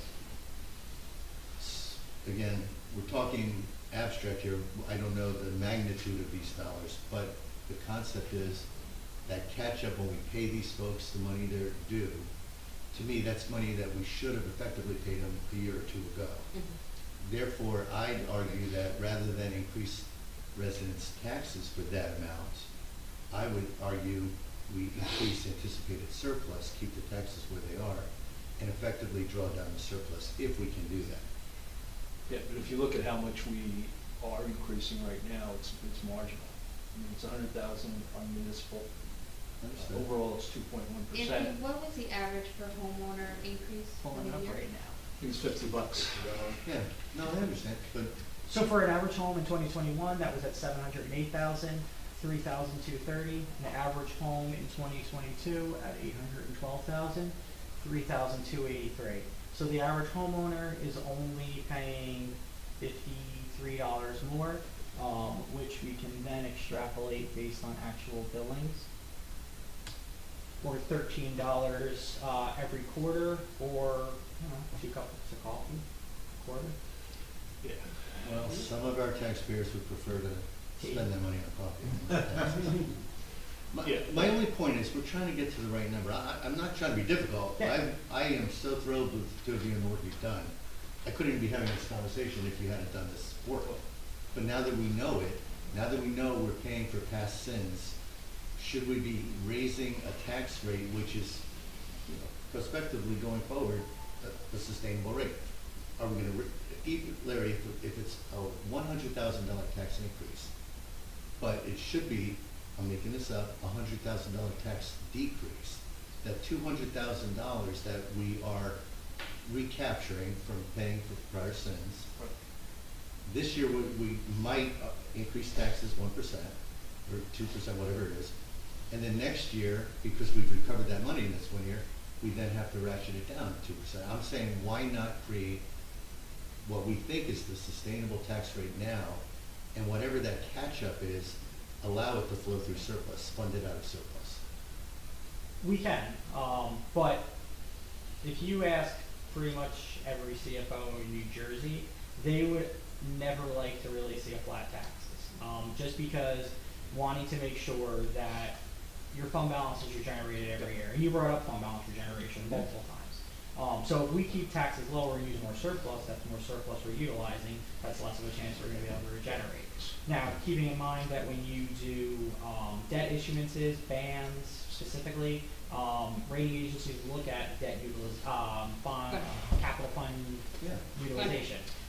So you can do that, but having some sort of increase is usually preferable, even if it's a small increase, just like $50 a year. Yeah, so The one thing too to keep in mind is there's a $50 increase, but then also costs are increasing. I mean, everyone's seen gas prices, right? I mean, the municipality has cars too. They pay for gas also. So the municipality has to burden in the increase in costs of gasoline too, utilities. The cost of lumber goes up. The borough has to burden those additional costs also. So it's not just the salaries too that are increased possibilities over different departments. It's the other things. And for the most part, the things that affect residents are also affecting the municipality. So even with the cost of those other items like gasoline, lumber, chips on things, we're also still with that factored in, also only having a $50 increase. And then what happens in the future years as well is part of it, that flat rate. That's why when the CFO says they don't get to keep a flat rate, it's because you know you're gonna have contractual obligation to increase that following year, and you have that appropriation cap at 2%. So if you have increases of 3% for a union negotiation, we're not leaving a lot of room. And there's so many ins and outs on this budget. If you look at last year, our total increase to the community was $167,000. This year it's $380,000. The municipal levy piece for us is 100 up. Last year we were 10,000 light. When I look at all these variances, how they popped up, down, all over the place. I was scared to death in January that we were gonna have a major hit. But we got lucky with some of these unused fund balances, that we were able to bring those back in and offset the cost. So I think we got extremely, and it's the hard work these folks did, but at the end of the day, this could have been a lot worse, had we not found some of these unfunded appropriations and, the appropriation balances. Unfunded is a Right. different thing, Right, yeah. yeah, the other way, yeah. So, and the other thing, from a rate perspective, because of the appreciation on our assets of 12.5%, our rate's actually gonna go down. So our effective rate, I think 10 or 11%. So for Which is every crazy. $100 of assessed valuation, the decrease will be 5 cents for every $100 that your home is worth. Right. So this is a good, to me, the process was very good and the outcome was a good one, which could have been not so good. But there was enough offsets in this whole thing, thing to put us on a good track. Now, another couple of questions. We still have the 100, for those of you who want to go dial in. Should this be continued? I mean, it's like 2 hours, it was a 1-hour workshop. I mean, shouldn't this be continued? John, they expect to introduce this. Yeah, I know, it's a 1-hour workshop, and we're going on almost 2 hours over. It's not fair to the public. It's fair to me, sorry, it's important, it's my money, I think it's important, but I think it's not. please. All right. I'll try to make it quick, but definitely in the beach utility, there was $50,000 line item surplus appropriation, and there once was a similar number in the sewers. That's still there, is that gone? So it was previously $100,000. We are clawing back our way back down. Again, getting back to the basis, we don't want to do just having that to back down to zero. We are clawing our way back down to a stable basis, so where everyone pays everything equally. So next year, that will be most likely zero. So we are working our way back down from 100,000 to zero. In both utilities or just the beach? Both utilities. Because as we're actually allocating correctly the certain utility, the pension, health insurance, and things like that, then we'll have a true cost of what everything is, everything where. So there's no need to allocate any of that stuff over anymore because everything will be paying for its own stuff equally.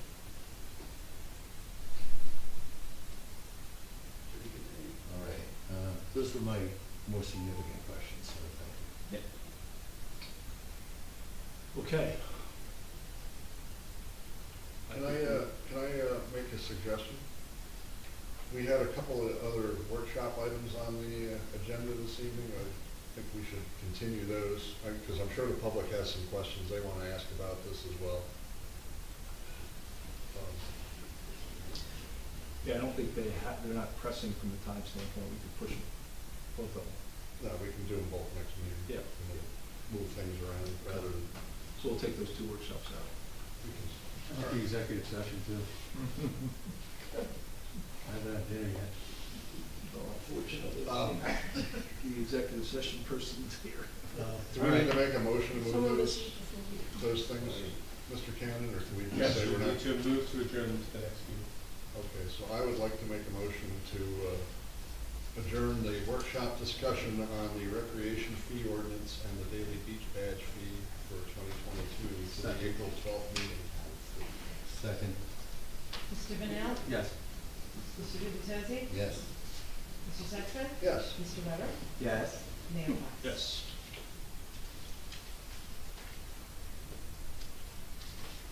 Okay. Musical chairs. We going back in? Yep.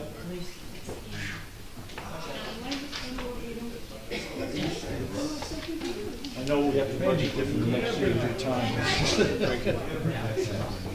Probably gonna be some questions. I don't know. This might be the war of attrition.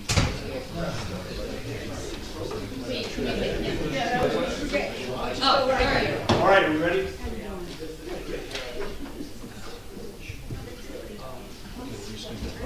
So So we'll entertain questions for a few minutes on budget, if anybody has them. Yep. Okay, so I really do appreciate this. We gotta go through all the normal Oh, hey, rigmarole hold on. stuff. I did. Did you have it? You gotta go through all the I got normal rigmarole moved. stuff. I know you haven't moved in the last week either, but Okay, it's fine, it'll take longer. Nancy Meadow, Ocean Park condominiums. I appreciate all the detail. Many of us have been asking for this for years. So much of this is not a surprise to many of us. I also will join you in the nerd category. I did my Nerdle today in 2. I've never done it only in 2. Oh, Wordle? Nerdle. Nerdle's worse. Nerdle's the Math. numbers. Oh, I'll show you. That- 2, it took me only 2, I'm so excited. Okay. Wordle is okay, so I only see weeds. I am the opposite of most people. So in your revenue section, which I think is page 1, that's irrelevant, I noticed you had a figure for the parking meters. Parking meters are not part of the general fund as far as I'm aware. They're only in the beach utility, and you did have them in the beach utility, so I'm kind of a little concerned as to why they're in the general fund, and if, whether or not, either bring them in or pull them out, whichever it needs to be. Just was an observation. I also observed in the general fund the crossing guards. Can't that be part of the school budget? Isn't that what it is? So I just sort of throw that out there to try to have more for us and, us, and have the school pay for something, because a lot of times we do pay for things out of, it should really be part of the school. And then I love the way you were breaking down the resources that are utilized with Public Works, Police Department. But I noticed that they were omitted from the Tourism Department. And I have been asking ever since it was established as to all these events, what does it cost us with Public Works? What does it cost us with police? And I would imagine that those are big chunks of our overtime. So just again, these are my observations. I don't know that they're really questions, but you seem to have thought of everything, but we can't all think of everything, so maybe just a little kernel for thought there. And then I wonder, again, when we host or give permits for people that are doing their walk through town or their run, all these charities, and we charge them very little, but again, we are providing services. We are providing security. We're providing Public Works cleanup. So that's sort of a piece of the puzzle. I don't know, maybe we should charge more for permits, or they need to cough over something for security. I don't know the solutions. And then when you got to the beach utility, not only do I not understand how the $600,000 that we were supposed to spend last year, how that was spent, nor how we got to $671,000, but I noticed that you're putting in the pensions to the sewer and the beach utilities, not putting in health insurance. Or I didn't see health insurance. Yep. And it's weird because way before your time, there was a previous mayor who I discussed how much were beach salaries and all of this, and I was told that health benefits and pension came out of that. So I'm finding it kind of interesting that we're saying that we don't put those towards that, but yet a previous person said that we did. And then two, a big part, I would think, of beach operations is trash and recycling. And I didn't see where you had that on the general fund and other things. I didn't see where any of that was appropriated to the beach utility. And granted, I'm one who always wants a beach surplus because there was this great company on Shark Tank with beach stuff. But I just think it's, we need to treat all the departments and everything fairly and the same. Yep. So if you want to tweak it, not tweak it, whatever. But I will teach you Nerdle. It'll be great. Thank you. Thank you.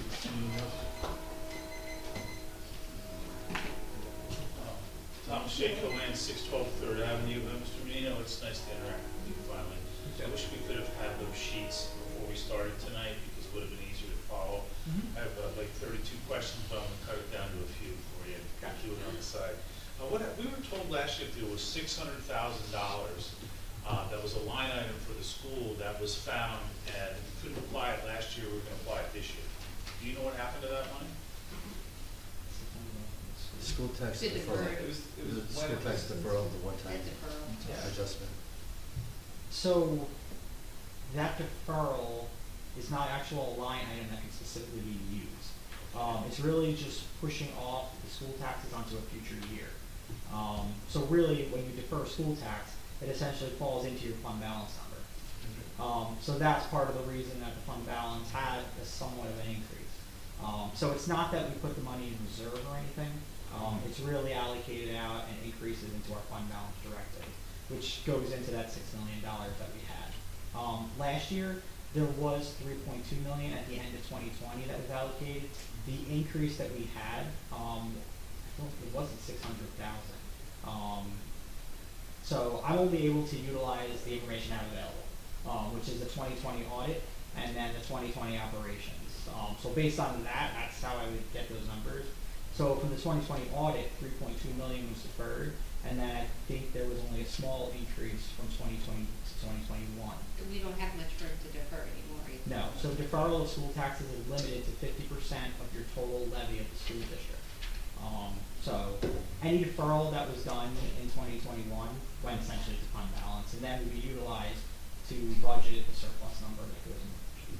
So we get a benefit from it, but it's not like we're getting 600. It's we were not- told last year, yay. No, it was one time. It did, but it increased our fund Okay. balance, Yeah. the surplus. This sump pump that you had listed as an improvement, should that be billed to the stormwater management? Because it's not a sewer line, it goes to the lake, so, sure. Yeah, sure. Only because Anthony really isn't too into sub pumps, believe it or not, he's the math guy. Yeah. So the sub pumps are stormwater, but it also has to do with sewer, so it actually is a dual. So, but we're paying it out of where? We've actually paid it out of the ARPA funds and parts sewer.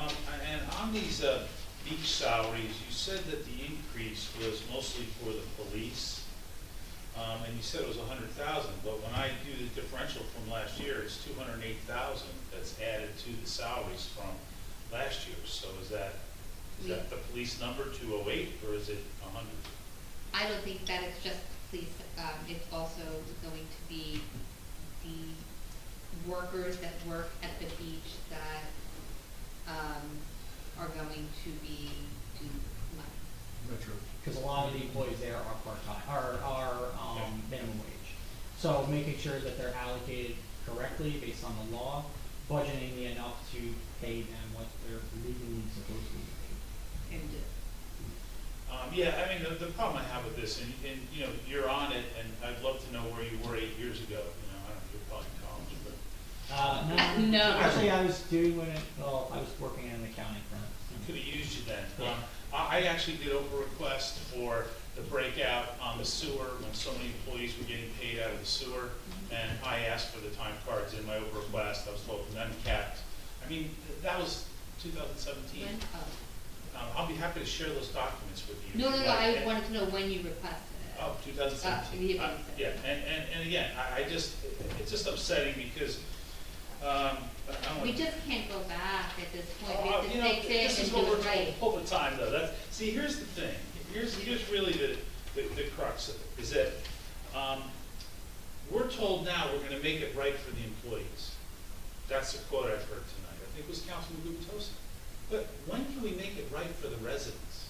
I mean, this has been done wrong for a very long time. Everyone in this room agrees to it, but nobody steps up and takes responsibility. I mean, this is a serious problem. And Anthony, you've done a great job, and so have you, Kim, but. We can't take responsibility, but No, we but can fix it. who's gonna? I mean, you know. No, like, just so you know, like, this is not our practice. We would not do this, and that's why we're correcting it. And we don't even know how many years it was done incorrectly, right? You don't even know how many years you're gonna go back. Okay, but I've come here and asked questions for 7 years and have been told, I don't know what I'm talking about. So it's just frustrating, but thank you for clarifying what you did. I look forward to, will these documents be available online? The ones that were shown tonight? Anthony? They're gonna be posted on the website. Process is that after the introduction, then the information is posted in the website as an advertisement, and then the introduced budget is also posted on the website for public consumption to then come up with a prepared statement, prepared analysis for the adoption meeting that we'll have again. Okay, so this will be, Yes. okay, thank you. Yep.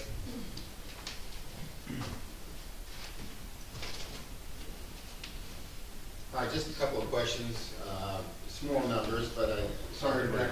You need your name and Oh, address. do you have this? Okay, Rick Bartolome, 116 Newark Avenue. One on the construction cost fees on the revenue side, where you have 175 budget, and last year was 233. If my numbers are correct. 223. 223, Yeah. okay. And I'm looking also on the expense side that we're paying more for construction people. I think we have 1.5 people now or something to that effect.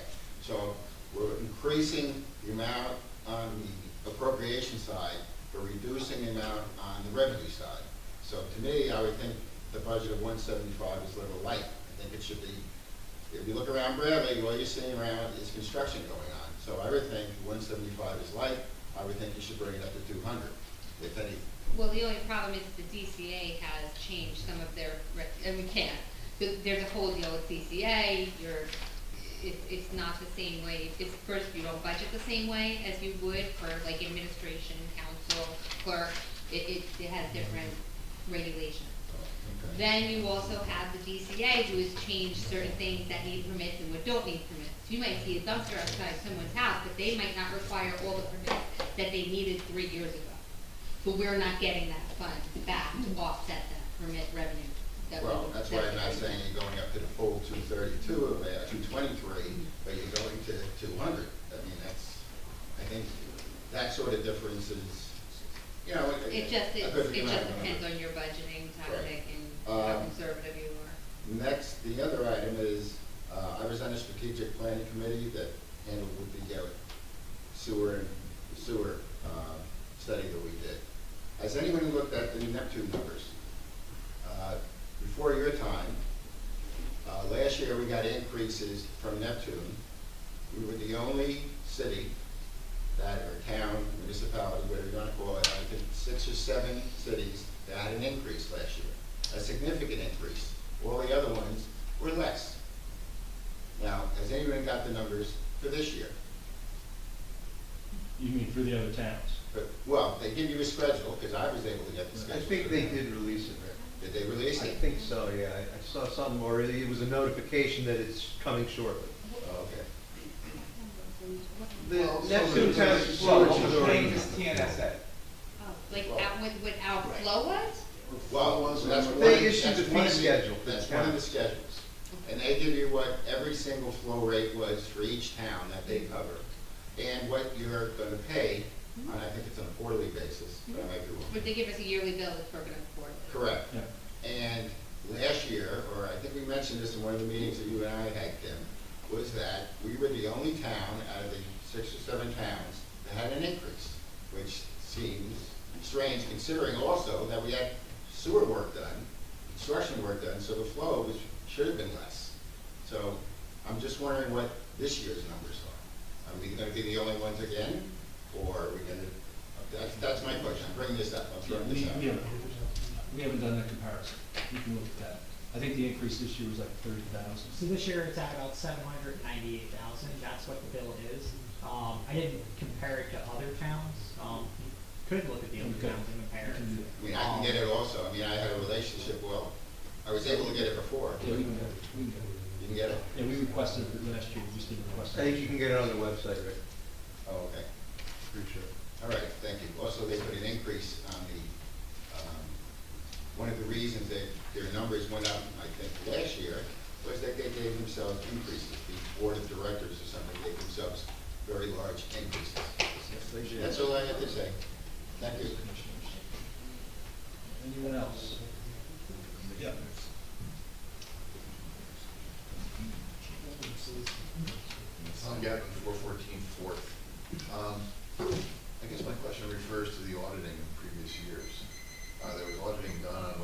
obviously an incomplete system. And does the auditor not bear some responsibility, whether it was state or local company, however it's set up, that they should have some, I can answer that. yes. In 2014, I believe it was, we changed auditors. And we had an auditor back then who gave us half a dozen comments with his audits, recommendations. And he was with us probably for the 3 years prior to that. A lot of his comments were the same. When we changed auditors in 2014, we never saw any more comments, and we never got any of the comments corrected that we had.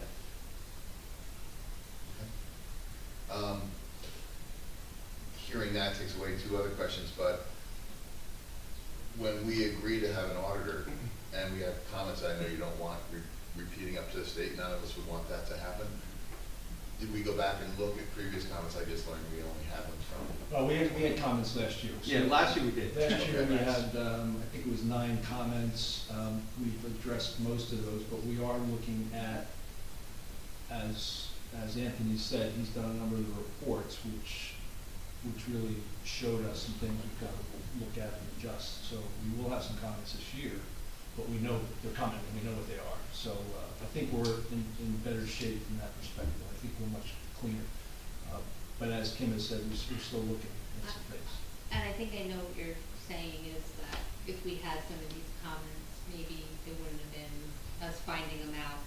I'm also thinking, I really give you and Anthony kudos for the work you've done and how deep you've done this. So just as a little like background, the reason I hesitated to answer your question at first was because my primary job is I work for an accounting firm, and mainly an auditing firm. So for 8 years, I did audits of municipalities. Hence the reason this stuff is not that hard for me. So I know the audit processes, and unfortunately, the processes a lot of times, some firms do processes where, based on constraints of audit fees, they skim over things.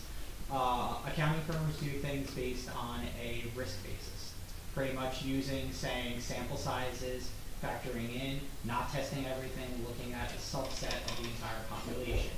So if I test, for example, Kim's salary and the chief's salary, they're contracted salaries. They're the same pay every time. It's nice and easy.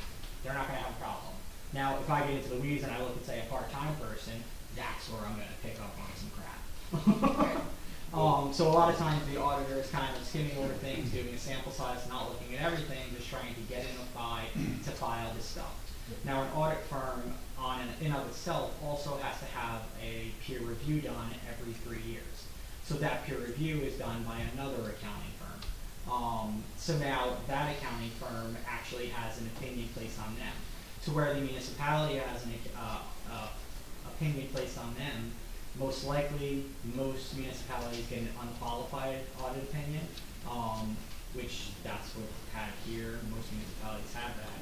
A audit firm is going to get their own opinion based on their procedures that they're following. Their audit opinion is either going to be pass with deficiencies, or fail. Now, the only way to really review an audit firm is to ask, hey, give me your peer review letter. I want to see, did you get passed? Did you get passed with deficiencies, or did you fail? So that's really where it goes into checking up on the background of auditors, making sure, are your policies really in place? And that's where going forward, and I've already had conversations with some of the council that we might want to look into different auditors. And that's where it comes into looking at their qualifications as far as peer review letter. What kind of review did they get? Did they pass? I want to pass. I don't want to pass with deficiencies. No. Well, that goes in my professional background. That's the reason I'm asking the question, is because they stand some liability if we have glaring deficiencies that weren't corrected, weren't brought to our attention.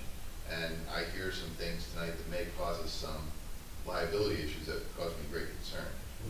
The last thing I'll bring up is I keep hearing issues of payroll with beach management. It seems to be a continuing process. I'm just concerned that beach management as an overall and overriding thing might be something we need to review more closely, just because it seems to be something that if it's existing in the formality of it, it may be existing in the operation end of it as well. Thank you, sir. Okay, we'll close the workshop out and move into the number 6 on the agenda. We do have, for those who came in, Mayor? Sorry, we do have 2 emails on that workshop, if you want me to take one. yeah, sure. Okay. Thank you. No problem. Okay. First email is from Bob Patton of 207 Evergreen Avenue. Mr. Patton wrote, "My question, where are budget documents for public to review? This budget should not be rushed through until we have a thorough understanding and the public has had time to ask questions and have discussions. In most towns, the budget process starts before the year end and is normally worked through by March and presented in April. That allows for questions to be asked and answered by the mayor, council, and interested taxpayers. In all fairness, the new CFO, he has inherited a mess, which makes this process even more important and critical." Second email is from Bob Borders. I don't have an address on here. "With respect to auditing employee salaries for previous years, what controls are in place to make sure we are protected from fraudulent reporting of previous hours worked? If we had poor record keeping in place that led to employees being underpaid, how do we know that the opposite is not going to happen and people see an opportunity to overcharge us for things such as overtime from many years ago?" Thank you. You're welcome. Okay, number 6, for those who weren't here prior to the workshop, we did a brief presentation to Dave Gonzalo, our business administrator for our elementary school. We do have a proclamation acknowledging Child Abuse Prevention Month. I'll read it. "Whereas children are vital to our state's future success, prosperity, and quality of life, as well as being our most vulnerable assets, and whereas all children deserve to have safe, stable, nurturing homes and communities they need to foster their healthy growth and development, and whereas child abuse and neglect is a community responsibility affecting both the current and future quality of life of the community, and whereas communities that provide parents with the social support, knowledge of parenting and child development, and concrete resources they need to cope with stress and nurture their children to ensure all children grow to their full potential.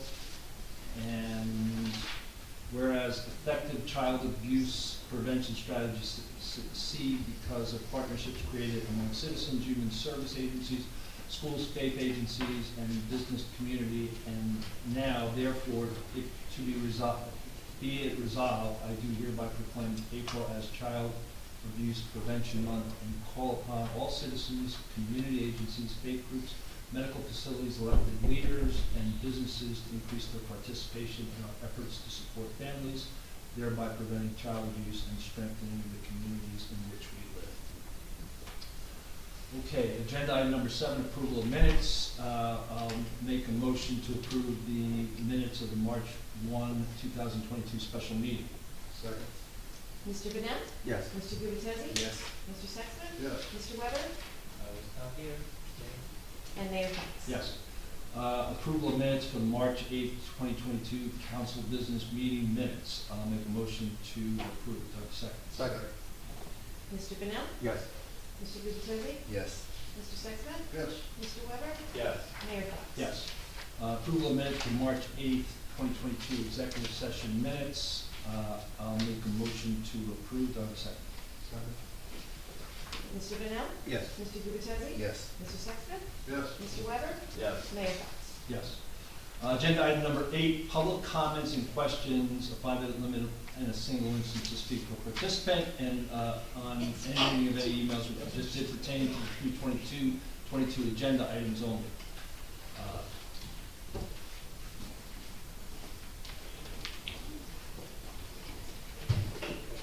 Thomas J. Cohen, 612 3rd Avenue. I just want to point out on item 10, none of those communications were attached for the public to review. So you have memos in here, employee memos, administration memos, and the public doesn't even know what it is. So I don't believe you should vote on those tonight because they weren't attached to our agenda. Also, Mr. Cannon, with regard to resolution number 22-104, I appreciate the format. It looks really good, but again, I would like to know who's going to be in the closed session. I've asked that before in this forum a couple times. This is now really good if we could just know who's going to be in the back room. You haven't asked me that. Well, I hate to ask you every time, that's my thing. I know, I have a lot of time, so it's ridiculous. And we spent 3 hours in. Erica and I like the resolution, who's going to do that. Okay. Tonight, we can handle that. Baron Bellick was intended to be here, and I don't know if she's not. Yeah, I don't know if we're going to have an executive today, because the budget went so long. Great. But the only other person other than the people over there have been Baron Bellick. And then, but in the future, could we include I think I'm that? gonna add a line so we Okay. above where the time is to the resolution, and we'll just put, Attendees? I don't know how to word it, but it'll basically be like, if it's not the 8 of us, it'll be someone else. Okay. Also trying to figure out how to do that. I'm not sure we can list the employees, if an employee joins us for a disciplinary issue. Understand. So it's not, I didn't ignore you, but it's not as clean cut as just put the people on there.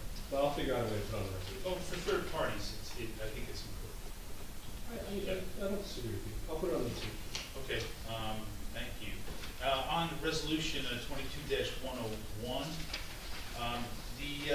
this doesn't appear to include the remediation. This is just the services to oversee the remediation. I'm talking about when are we getting the lead-based paint out and the asbestos and adding heat and making it watertight? I mean, none of those things are in here. So why aren't we? This is for the project manager, the project engineer to start developing those bid specs to go out and get that information. Okay, so this is $85,900 just for the specs, and we're not remediating anything. Correct. They have 17,000 in there for actual construction, oversight, and review. But that doesn't include the remediation, which No, that's strictly for T&M. 700 days hasn't been done. Okay. I had a couple of questions on the bills list. On page, under, let's see, I got a bunch here. It seems there's a lot of new attorneys on here. Are these Ullman, Frenza, and Allison? Are they attorneys? Yes. No, that's the Oh, that's you guys. finance Oh, firm. okay. Okay, that's worth it. Congratulations, Anthony. B&B Valuation and Consulting, on page 6, it references $4,000 payment for a tax map revision for the Brindley Manor appraisal, but it doesn't include an address, so we don't really, what was that for, do you know? It's for the assessor for a tax appeal. For a tax appeal, so he hires them to do, and it's, okay. Great, Clark, Canton, and. Special master for fair share housing. Fair share housing, great, it's great we're getting that done. I did have one on, Mr. Frida's list here. On page 14, there's a line item for 18,000, which is really not specific as to, it's under, Leon Bach. Yeah. What was that for? D-Trans, the engineering fee for D-Trans. Oh, for the beach ramps, okay, because it really, usually everything's called out, that doesn't have a call out on it. So I was curious about that. But thank you very much for answering those questions, appreciate it.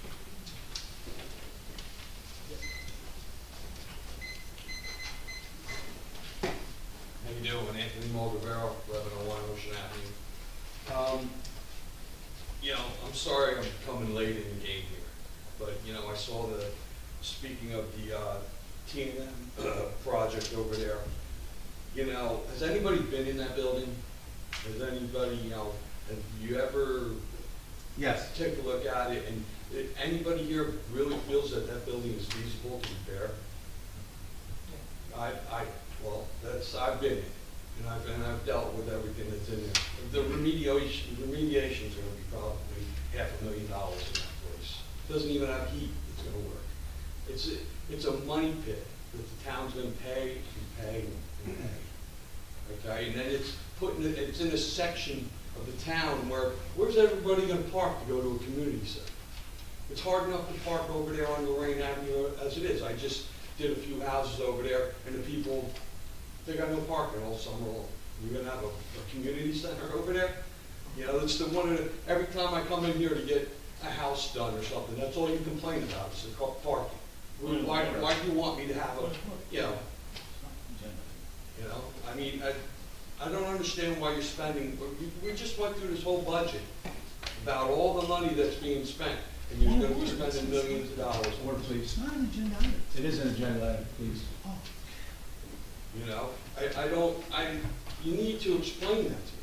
You know, you're worrying about 10% for salaries, and you're gonna go spend $3 million on a building.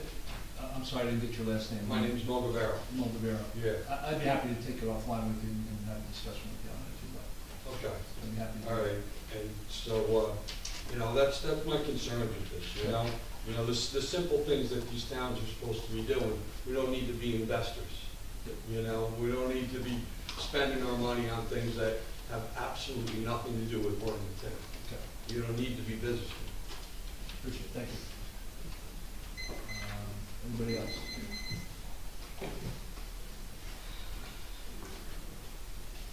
Nancy Meadow, Ocean Park Condos. Just to react to what was brought up on page 14 regarding the borough engineer, there's an expense again on page 13 for $8,700 for the McCabe and Fourth Avenue ramps.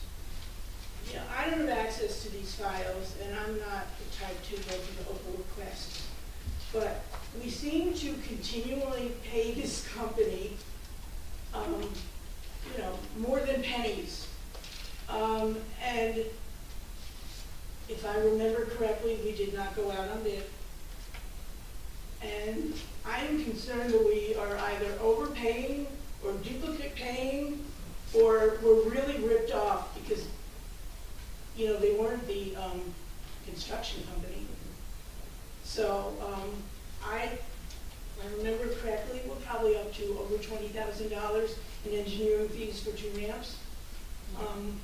Could somebody just, before you send out that check, just, again, I always say it's the purchase that needs to be approved, not the payment. However, could somebody look into this so we do not make the same mistake on the next 3 ramps?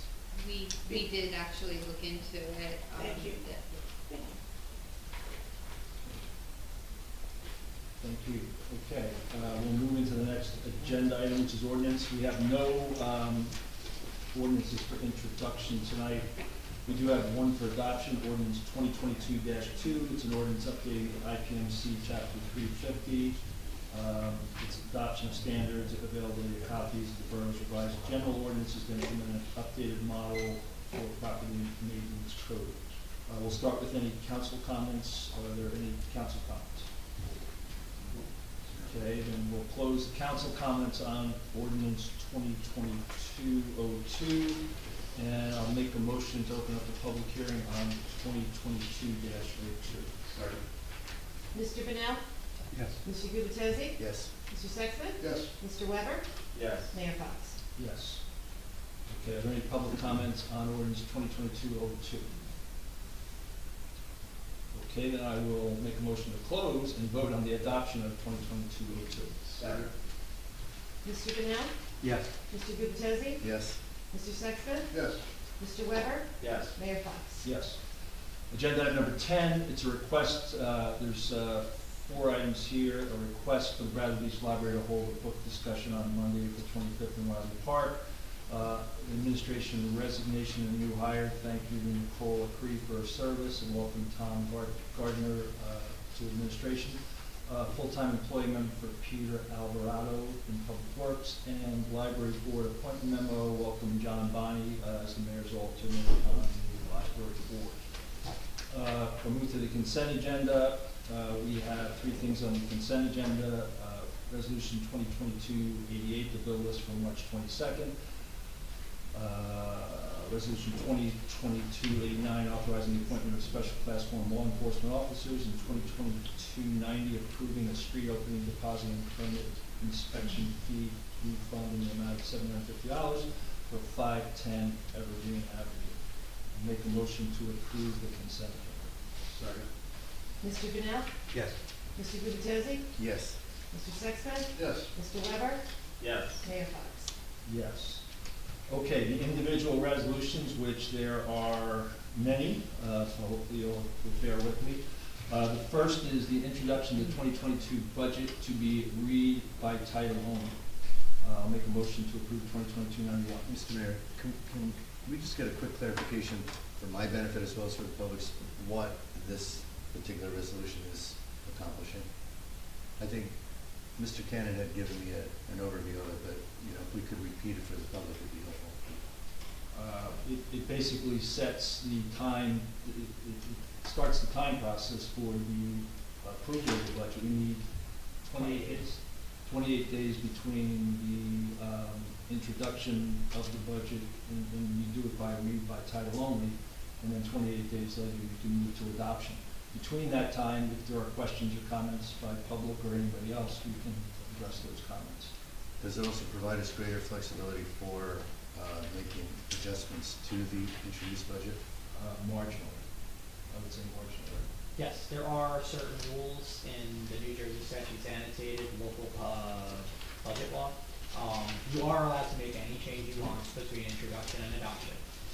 Just keeping in mind that if there are material adjustments between introduction and adoption above what's colloquially called the 1510 rule, then there would be need from the DLGS for re-advertisement of the budget.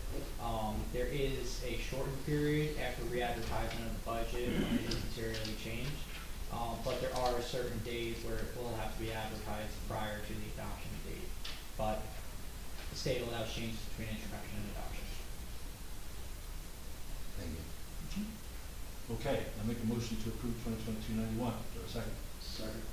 Mr. Brunel? Yes. Mr. Gubatose? Yes. Mr. Sexton? Yes. Mr. Weber? Yes. Mayor Fox? Yes. 2022-92 temporary appropriation reserve transfers. Make a motion to approve 2022-92. Mr. Brunel? Yes. Mr. Gubatose? Yes. Mr. Sexton? Yes. Mr. Weber?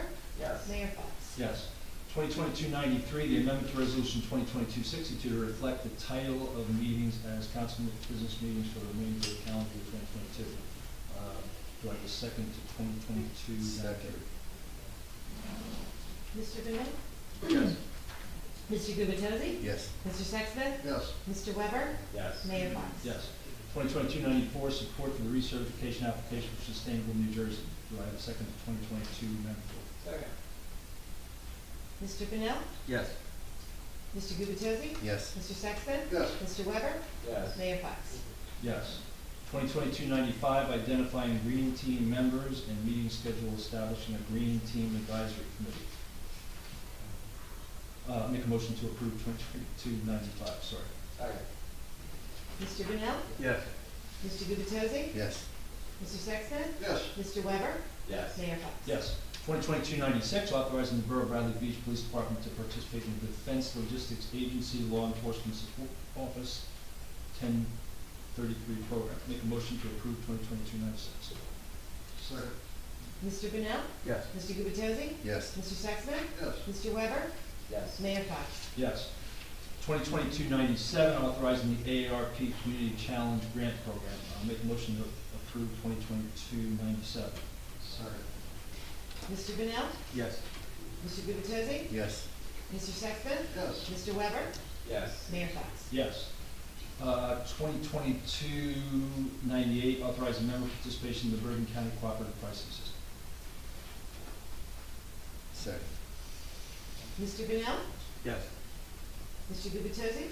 Yes. Mr. Sexton? Yes. Mr. Weber? Yes. Mayor Fox? Yes. 2022-99, authorizing a shared service agreement with the Township of Neptune for fleet service vehicle maintenance. Can I ask a question about this one? Maybe Kim knows, I read this and I noticed, it's not like we're really sharing services with Neptune, it's more like they're hiring a third party to maintain their vehicles and we're just sending them there. Now, given what I heard from our CFO tonight, we probably don't know the answer to this, but are we pretty money? Because We pay a lower rate. So what'll happen is if we don't have as many vehicles, let's say, as Neptune, so they get a different rate because they bid it out, so we jump on their bid. right, but it's like we're gonna pay whatever for parts, So- for the thing plus 10%, and then for labor, we're paying It's still- $10 more than whatever they, yeah. Right. But you're saying that's still, It's still a lot less like, than the what do going. we do now? Do we do it ourselves, or do we send it to a local, like? We car use repair? Neptune now. We use This is Neptune just, now. this Yeah, is this is just just a a. re-up. There are times where we will use a different service center if it's cheaper.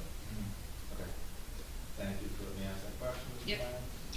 We're getting a second? Yep, second for 2022-99. I'll second. Mr. Vanel? Yes. Mr. Gubatose? Yes. Mr. Sexton? Yes. Mr. Weber? Yes. Mayor Fox? Yes. 2022-100, adopting a cyber incident response plan and master technology policy. Make a motion to approve 2022-100. Second? Mr. Vanel? Yes. Mr. Gubatose? Yes. Mr. Sexton? Yes. Mr. Weber? Yes. Mayor Fox? Yes. 2022-101, the award of a non-fair and open contract to T&M to provide engineering services to United Methodist Church 319. Make a motion to approve 2022-101. Second. Mr. Vanel? I'm gonna vote yes for this, but I'm going to request that moving forward, we don't do any more non-fair. We put it out for bid the right way. Yes.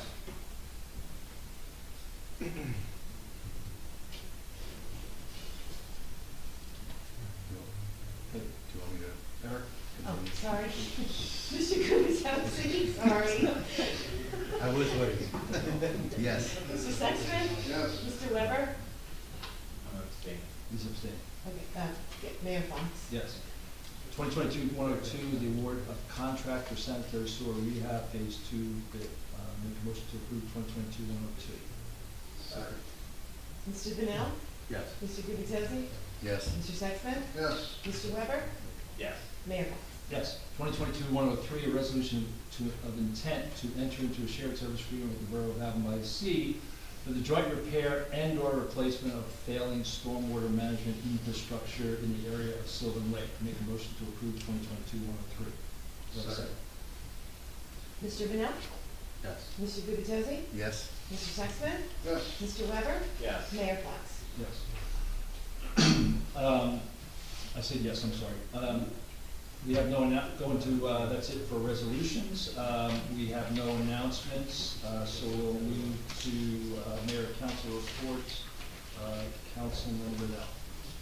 Okay, I'll keep it short, it's late. I'm taking over first aid and fire from Tim. For the first aid, for the operational period ending March 22nd, 2022, the squad responded to 5 day calls, 5 night calls, for a total of 10 calls. 5 were for medical, 4 were for fire calls. The squad responded to a mutual aid call for medical emergency in Neptune Township. The squad completed the annual Right to Know bloodborne pathogens training.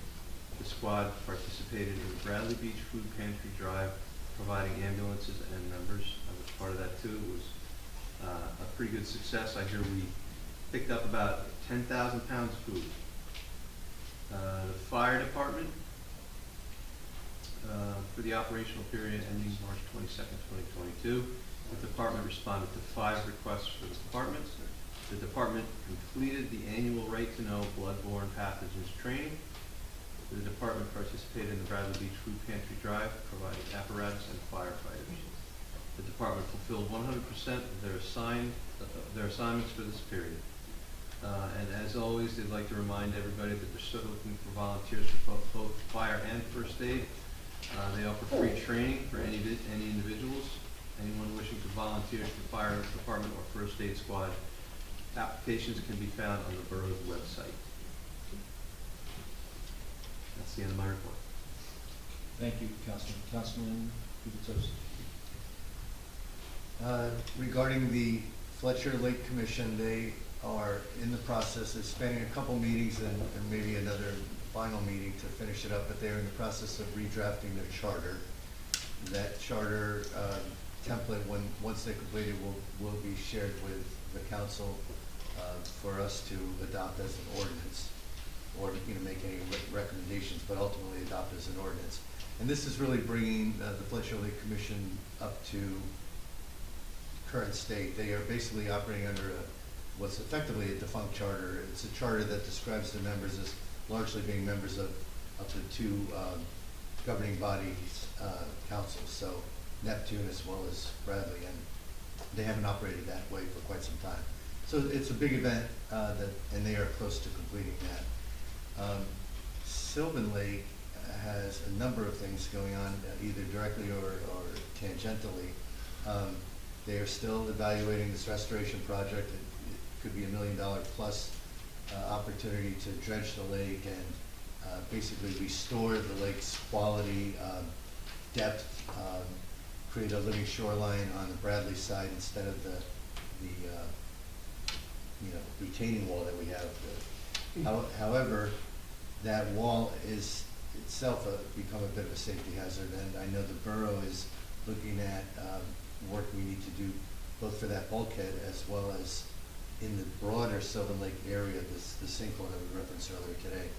Our BA, Ms. Humphrey, is also working to help coordinate these efforts, just in terms of there's different engineers involved, there's different funding opportunities and applications that can be made to support the cost. And I believe Ms. Humphrey is in the early stages of coordinating a meeting with a couple of the engineers as well as Avalon representatives. So thank you, Kim. And then just a quick update, no one really has this as a commission, but as most of you are aware, the council's held a number of town halls regarding that church property, the potential community center. As most people know by now, we are just on a path to get a cost. No decisions being made beyond that. But to get that cost, we've heard a lot of feedback from residents, and we are internally taking a poll. Our BA, Ms. Humphrey, is taking a poll across 20 different characteristics, include, don't include, a rooftop deck, include it, don't include it. Each of us are individually checking off boxes, and I presume fairly soon we'll be tabulating the results of that, just to get a sense for what kind of structure we would like these engineers to price for us. And that concludes my comments. Thank you, Councilman. Council President Sexton. Thank you, Mr. Mayor. I want to start off talking about the budget presentation. Again, Mr. Menino and Ms. Humphrey, thank you very much for all your hard work on this. Those of you that have been coming to these meetings since I've been sitting up here have generally heard me refer to the financial processes in town here as akin to a box of hair. And I think you've gone a long way this year to finally untangling these things. To be able to track DPW hours used on the beach or used at the sewer or used for snow plowing or used for recycling, to be able to track police hours where they're allocated out, and actually be able to understand where the overtime goes and be able to look at those specific areas is a long time coming. I can't express my frustration that this continues to exist after having been up here for 2 years, and I know full well that for Councilman Bunnell and Councilman Weber, who have been sitting up here longer than that I'm sure they share my annoyance and thankfulness that we are finally, I think, maybe seeing the light at the end of this tunnel. Unfortunately, that makes this year's budget a little bit of a stab in the dark, which I think is what's causing Councilman Gubitosi some anguish, but I'm very happy to know that, for next year's budget, we'll have actual data that we can make actual comparisons off of and be able to do actual budgeting based on, instead of, I don't know, this game of Mahjong that we've been playing up until this point. I don't know how to play Mahjong, sorry. I was gonna say the same thing. I can maybe figure out dominoes. But you know how to do budgeting, which is a step up in this case. So thank you, both. Moving on to the police report. Since the last council meeting, the police arrested 2 subjects for burglary and theft. They are linked to several motor vehicle burglaries in Bradley Beach as well as surrounding towns. They had additional charges for possession of drug paraphernalia and possession of burglary tools. The police are gonna remind all residents to please remove all your valuables from your cars, lock your doors, take your key fobs out, all those things, because most of the time those thefts from vehicles are crimes of opportunity. They're not breaking windows to get in.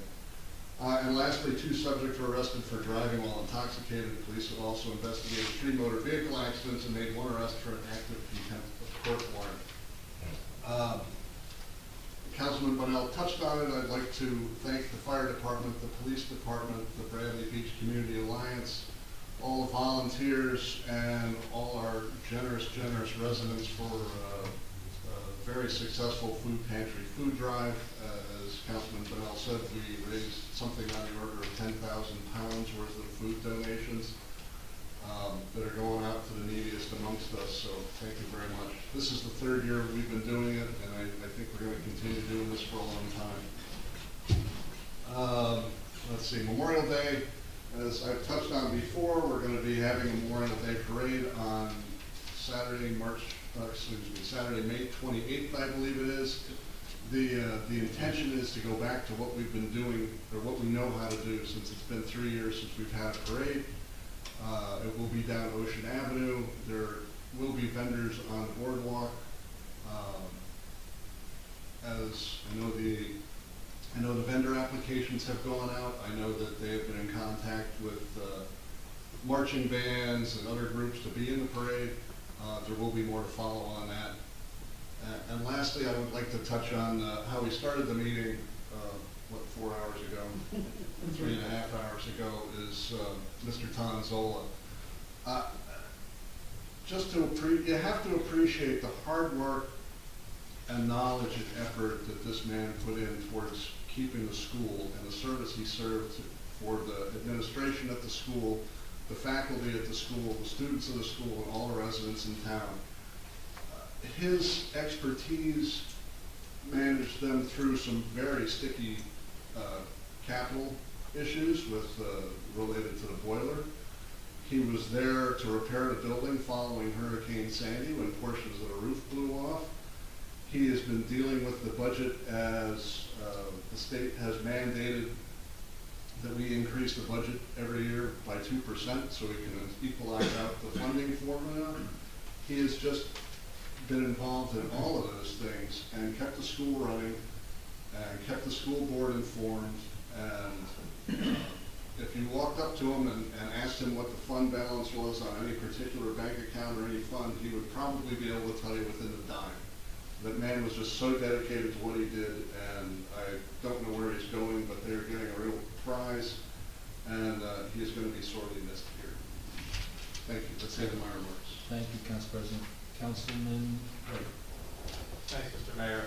I'll start with David Tonzola, who I wish was here to get all these accolades, but he has done great service to this town. I was liaison to the school board for, I guess it was just for a year, but just watching him operate and sit down and going over the school budget, and I agree with what Tim said. There wasn't a dime out of place in that budget. He knew where it all was, which was really great. I'm starting to get really annoyed that larger towns near us are taking some of our best and brightest employees, but this is another case of that. So wish him really well. He's done really great things for this town and for this school. On the budget, I just want to say, of course, this was great, and I appreciate it. I do want to say that I see this as a continuation of a process, because I do remember a time when we would get a budget presentation and some of us up here would ask questions about, I'll just pick an example, like, well, you know, how much does it cost to build a beach locker? And nobody knew what it cost to build a beach locker, yet we had to decide what it cost to buy one, or how much time did it take, or when our PPW built them and stuff, and just people just didn't know that. And all we did was start asking the questions. The two of you seem to have put in an actual mechanism to actually find out how much time people are spending on things, and this is just what we were driving at, I guess, for years. So it's a culmination of a process that I feel like we started asking questions about. So I really appreciate that. Thanks so much. Yes, it was a good time at the food pantry food drive. Good time, and a lot of good work was done. I feel like the first year we did it was in May, and there were more people down, more people around. But we did it when we did it, and it was a great day, and couldn't have better weather, and just great to see all the participation on that. For some of the commissions, Shade Tree is gearing up for an Arbor Day celebration on April 29th. It's going to be in the same place as last year, that park between 2nd and 3rd. They're going to plant a tree, and it's also, like I've said before, in honor of the graduating class of the school for 2022. Then the very next day, on April 30th, we're going to plant trees all over town, probably about 30 of them. We do need volunteers, so if you did this last year, you're going to get contacted, probably by me. And if you want to help us plant trees, please do that. My understanding is that DPW is again digging the holes, which is the hard work, which we super appreciate. Just makes it so we can get it done, but we have to get it done by the end of the day. On the Environmental Commission, they are working on their Sustainable Jersey application to achieve Sustainable Jersey status. Again, that's definitely a good amount of work, and they're putting in the work, which is really great. I will say that I mentioned at the last meeting, the Recycle Coach app, if anybody uses that to remind them when their stuff goes out and whatever, it still reflects that we're picking up recycling every week. I did mention this at the last meeting. I didn't mean to say that the Environmental Commission was working on this. They're not, but I was told it's being worked on by the administration, so just to let you know, that's still where it's at. Speaking of Sustainable Jersey, they have a version for schools, and our school is working on that. They have put together a green team just for the school. The couple of members from the Environmental Commission are helping on that, so that's great sort of cross department work, so to speak. And on the bulk trash, after we changed the policy on the bulk trash, I got a lot of positive feedback for some of the things I said about bulk. And one of the things that I was encouraging people to do, so we actually throw out less bulk as a town and incur less of the cost there, is to put a free sign on a good, clean, usable item that nobody wants. So I still think that's a great idea, but I'm just saying this to let everybody know that I got a lot of great feedback on that. So Kim, if you want to talk to me about that, is that? If someone puts bulk out and it's not the time to put bulk out, they can get a violation. Okay. So Even though it's probably going to save the town money because someone's going to take it away for free. maybe we can come up with So- some type of program. Leave it in the garage and post it on eBay.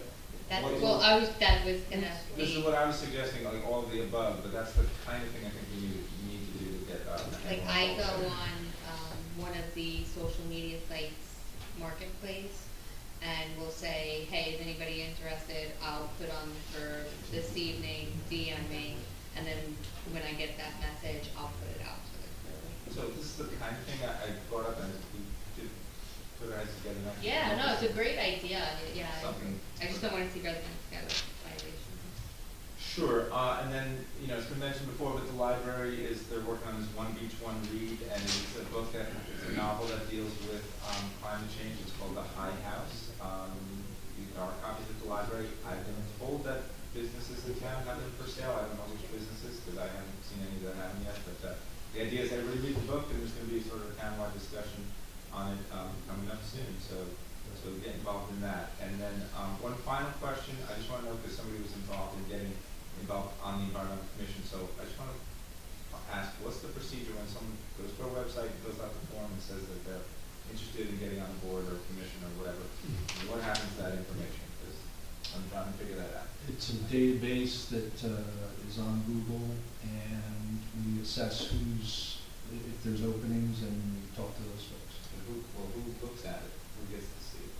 I get it from, Kim gets it, I get it, and then I talk to the commission. Like, for instance, there's two people right now interested in the Environmental Commission. I contacted Nerds to have a conversation with them. Because, again, this person did that, and then a week later they said they hadn't been contacted. A couple weeks in touch, and they were just trying to figure out. So as long as I know it goes somewhere, that's good. That's my report, Mr. Mayor. Thanks. Okay, thank you. Okay, I have just a couple things.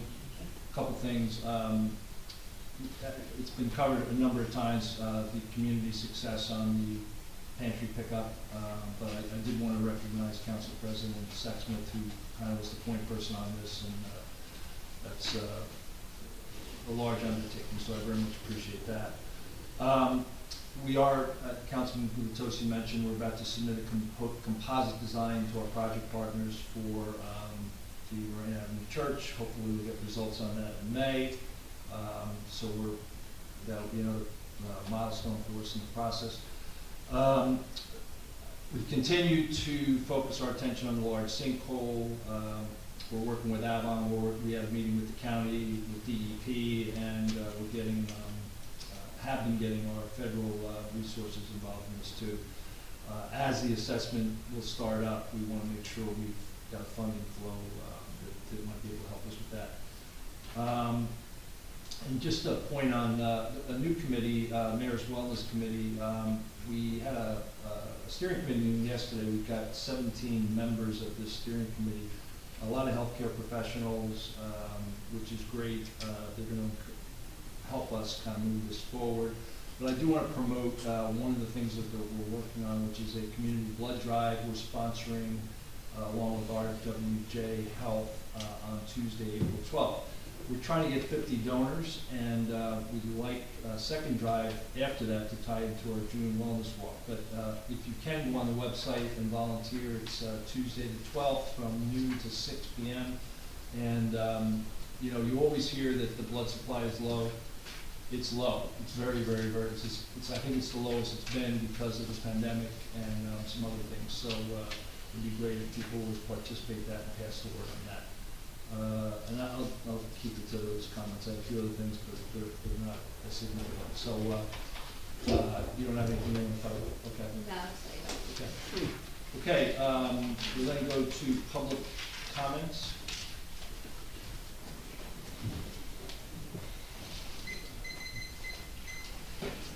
Thomas J. Cohen, 612 3rd Avenue. Mayor, my personal opinion is, since it's comments, is that tonight, this should have really been a 3-hour workshop meeting. Mr. Menino did a great job, but in the future, if he could start with this one 2 weeks ago, and the slick one that you did, the PowerPoint, that should be the final one, because the weeds are a fun place to be, and I think it's better for the public. So if you'd like to take that note, I would have liked to have started here 2 weeks ago. And another part is that, you know, I got to speak for 5 minutes and I still have a ton of questions, but, you know, just so you look at the audit report, there's a flow chart. And it says that the voters are on right here in the middle on top, with the mayor and the council on both sides. But yet the residents only get 5 minutes to talk about a budget. And that's really unjust. There should have been many more meetings for us to review that. And I'm hoping as we tighten these things up, which we knew were bad back in 2017 and 2018, we were given lip service by auditors, and they handed in the audits late, embarrassingly late, and we knew this was a problem. And I do want to compliment everyone for working on it, but the public needs more interaction. We've been denied for a very, very long time, and it's time for us, as partners on that same hierarchy as you, we should be included also. Thank you. All right, I'll speak quickly because the school comes quickly. Nancy Meadow, Ocean Park Condos. When Mr. Weber mentioned the Shade Tree Commission, it brought to mind that I also noticed, Mr. Menino, perhaps you could look into this. You had the expenditure, I think it was 30 grand for the Shade Tree Commission. I believe that they are having income as you can purchase trees as well as honorary trees. So there might be a little bit of revenue to offset, 1% or something like that. I also want to request from the meeting on the future community center maybe to cut our losses and get that building tarped immediately. It is just appalling and unacceptable that it's been left to deteriorate from the day it was purchased. Beyond that, I want to share that I had the most wonderful day yesterday and went to work, and on the way home I went to ShopRite, and then I stopped at Dairy Queen for free ice cream, and I never eat ice cream. And then I came home, and I couldn't go to my home. And there was one of Bradley Beach's least finest talking to the car in front of me that then went, and I had to like honk and get him to come over to me and, excuse me, I live here. Well, you can't go there. Well, do, I have groceries. Well, you can park and carry them. Okay, I'm an old lady, that was really not feasible. My mistake is I normally do not ever speak to Bradley Beach's least finest, so I do take responsibility for that. However, it might have been kind to say, well, we can put them in the curb while you park your car and I'll make sure they're not stolen. However, I did remember that I had put out something for trash that I needed to get a bulk sticker for. So I didn't even try to park the car. I just ran over to Borough Hall because it was 3:45 and I knew they closed at 4. And I get there and I'm told, oh gee, we're not selling bulk stickers now, we've closed out the register. We all know that I'm not going to put up with that. We paid till 4 o'clock. This was a new employee, by the way, that I had also seen several, on the 16th, discussing Pi Day from 2 days before that. So obviously this new employee did not do well with me. There was a seasoned employee, though, who explained how you can take the money and add it to your total for the day, and I did get my bulk sticker. Luckily, by the time I went home, the construction had stopped and everything was great. Until I went to work and came home today. I couldn't even come down Ocean Park Avenue, so I went north and came across Park Place. So there was a cop on Ocean Park, 2 vehicles on Park Place, you know, this way, so they're just sitting in their cars, yakety, yakety, yakety. I went all the way down to Ocean, couldn't come west. Finally, just came down Beach Avenue the wrong way and came home. The point of this really is, why didn't I know this was happening?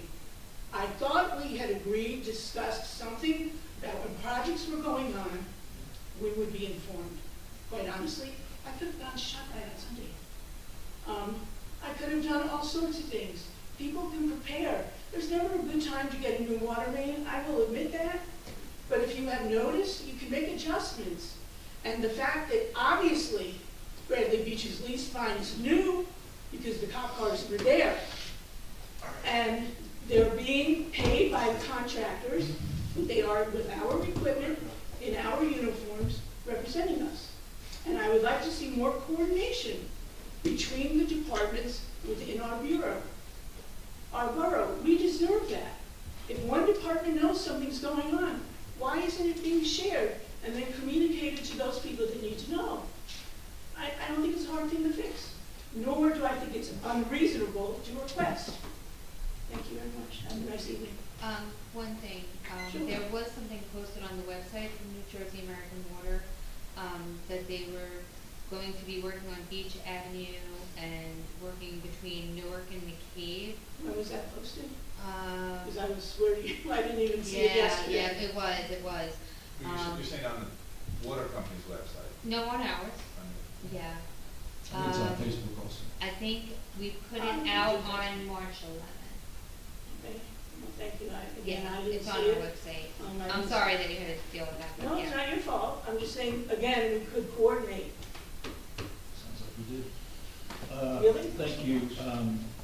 And I certainly appreciate our Bradley Beach Police Department, so I'll leave that at that. I did forget one comment that I did want to make. I jotted it down. You know, on the whole budget process and what the financial unwinding and winding we've done in the last couple of months, I guess starting back in November, December. I really do think we put good processes down the road for good processes. I think we came up with a good outcome on this budget, and I think we're thankful that that happened, because it could have gone another way relative to spend and some of the things going on. You know, I share Council President Sexton's point on the annoying parts of this. I think there's some embarrassing parts of this, but I also think there's a lot of hope that we can put out there now and say, hopefully we're on the right track. So I do very much appreciate the work that's been done. With that, We done with comments? I think we're done with comments. Was there an email comment? No, we haven't. We went to the comments. Okay. I think we're done with comments. Motion to adjourn. Well, let's move to table the executive session. Yeah, the first thing we want to do is Oh, okay. make a motion to table the executive session to the next. Second. Mr. Cannell? Yes. Mr. Gubatese? Yes. Mr. Sexton? Yes. Mr. Weber? Yes. Mayor Patino? Yes, thank you.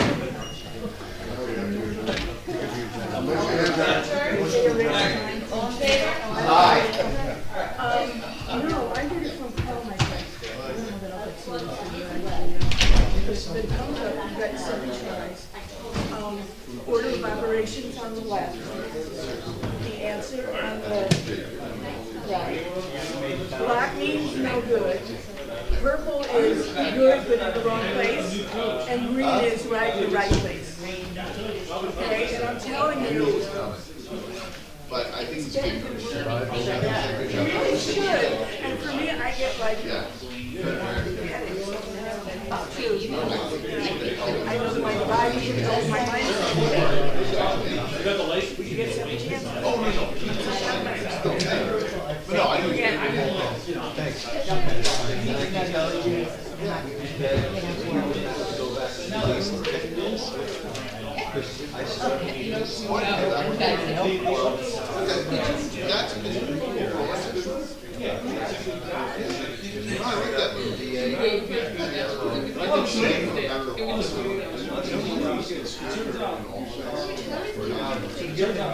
not in private. Because the coach went to Harvard. So the good thing is that now, with my firm, I have staff, You should have. interns, staff. Yeah. So I have people who, Can we explain how it's set up? but the good thing is, I have. Yeah, I kind of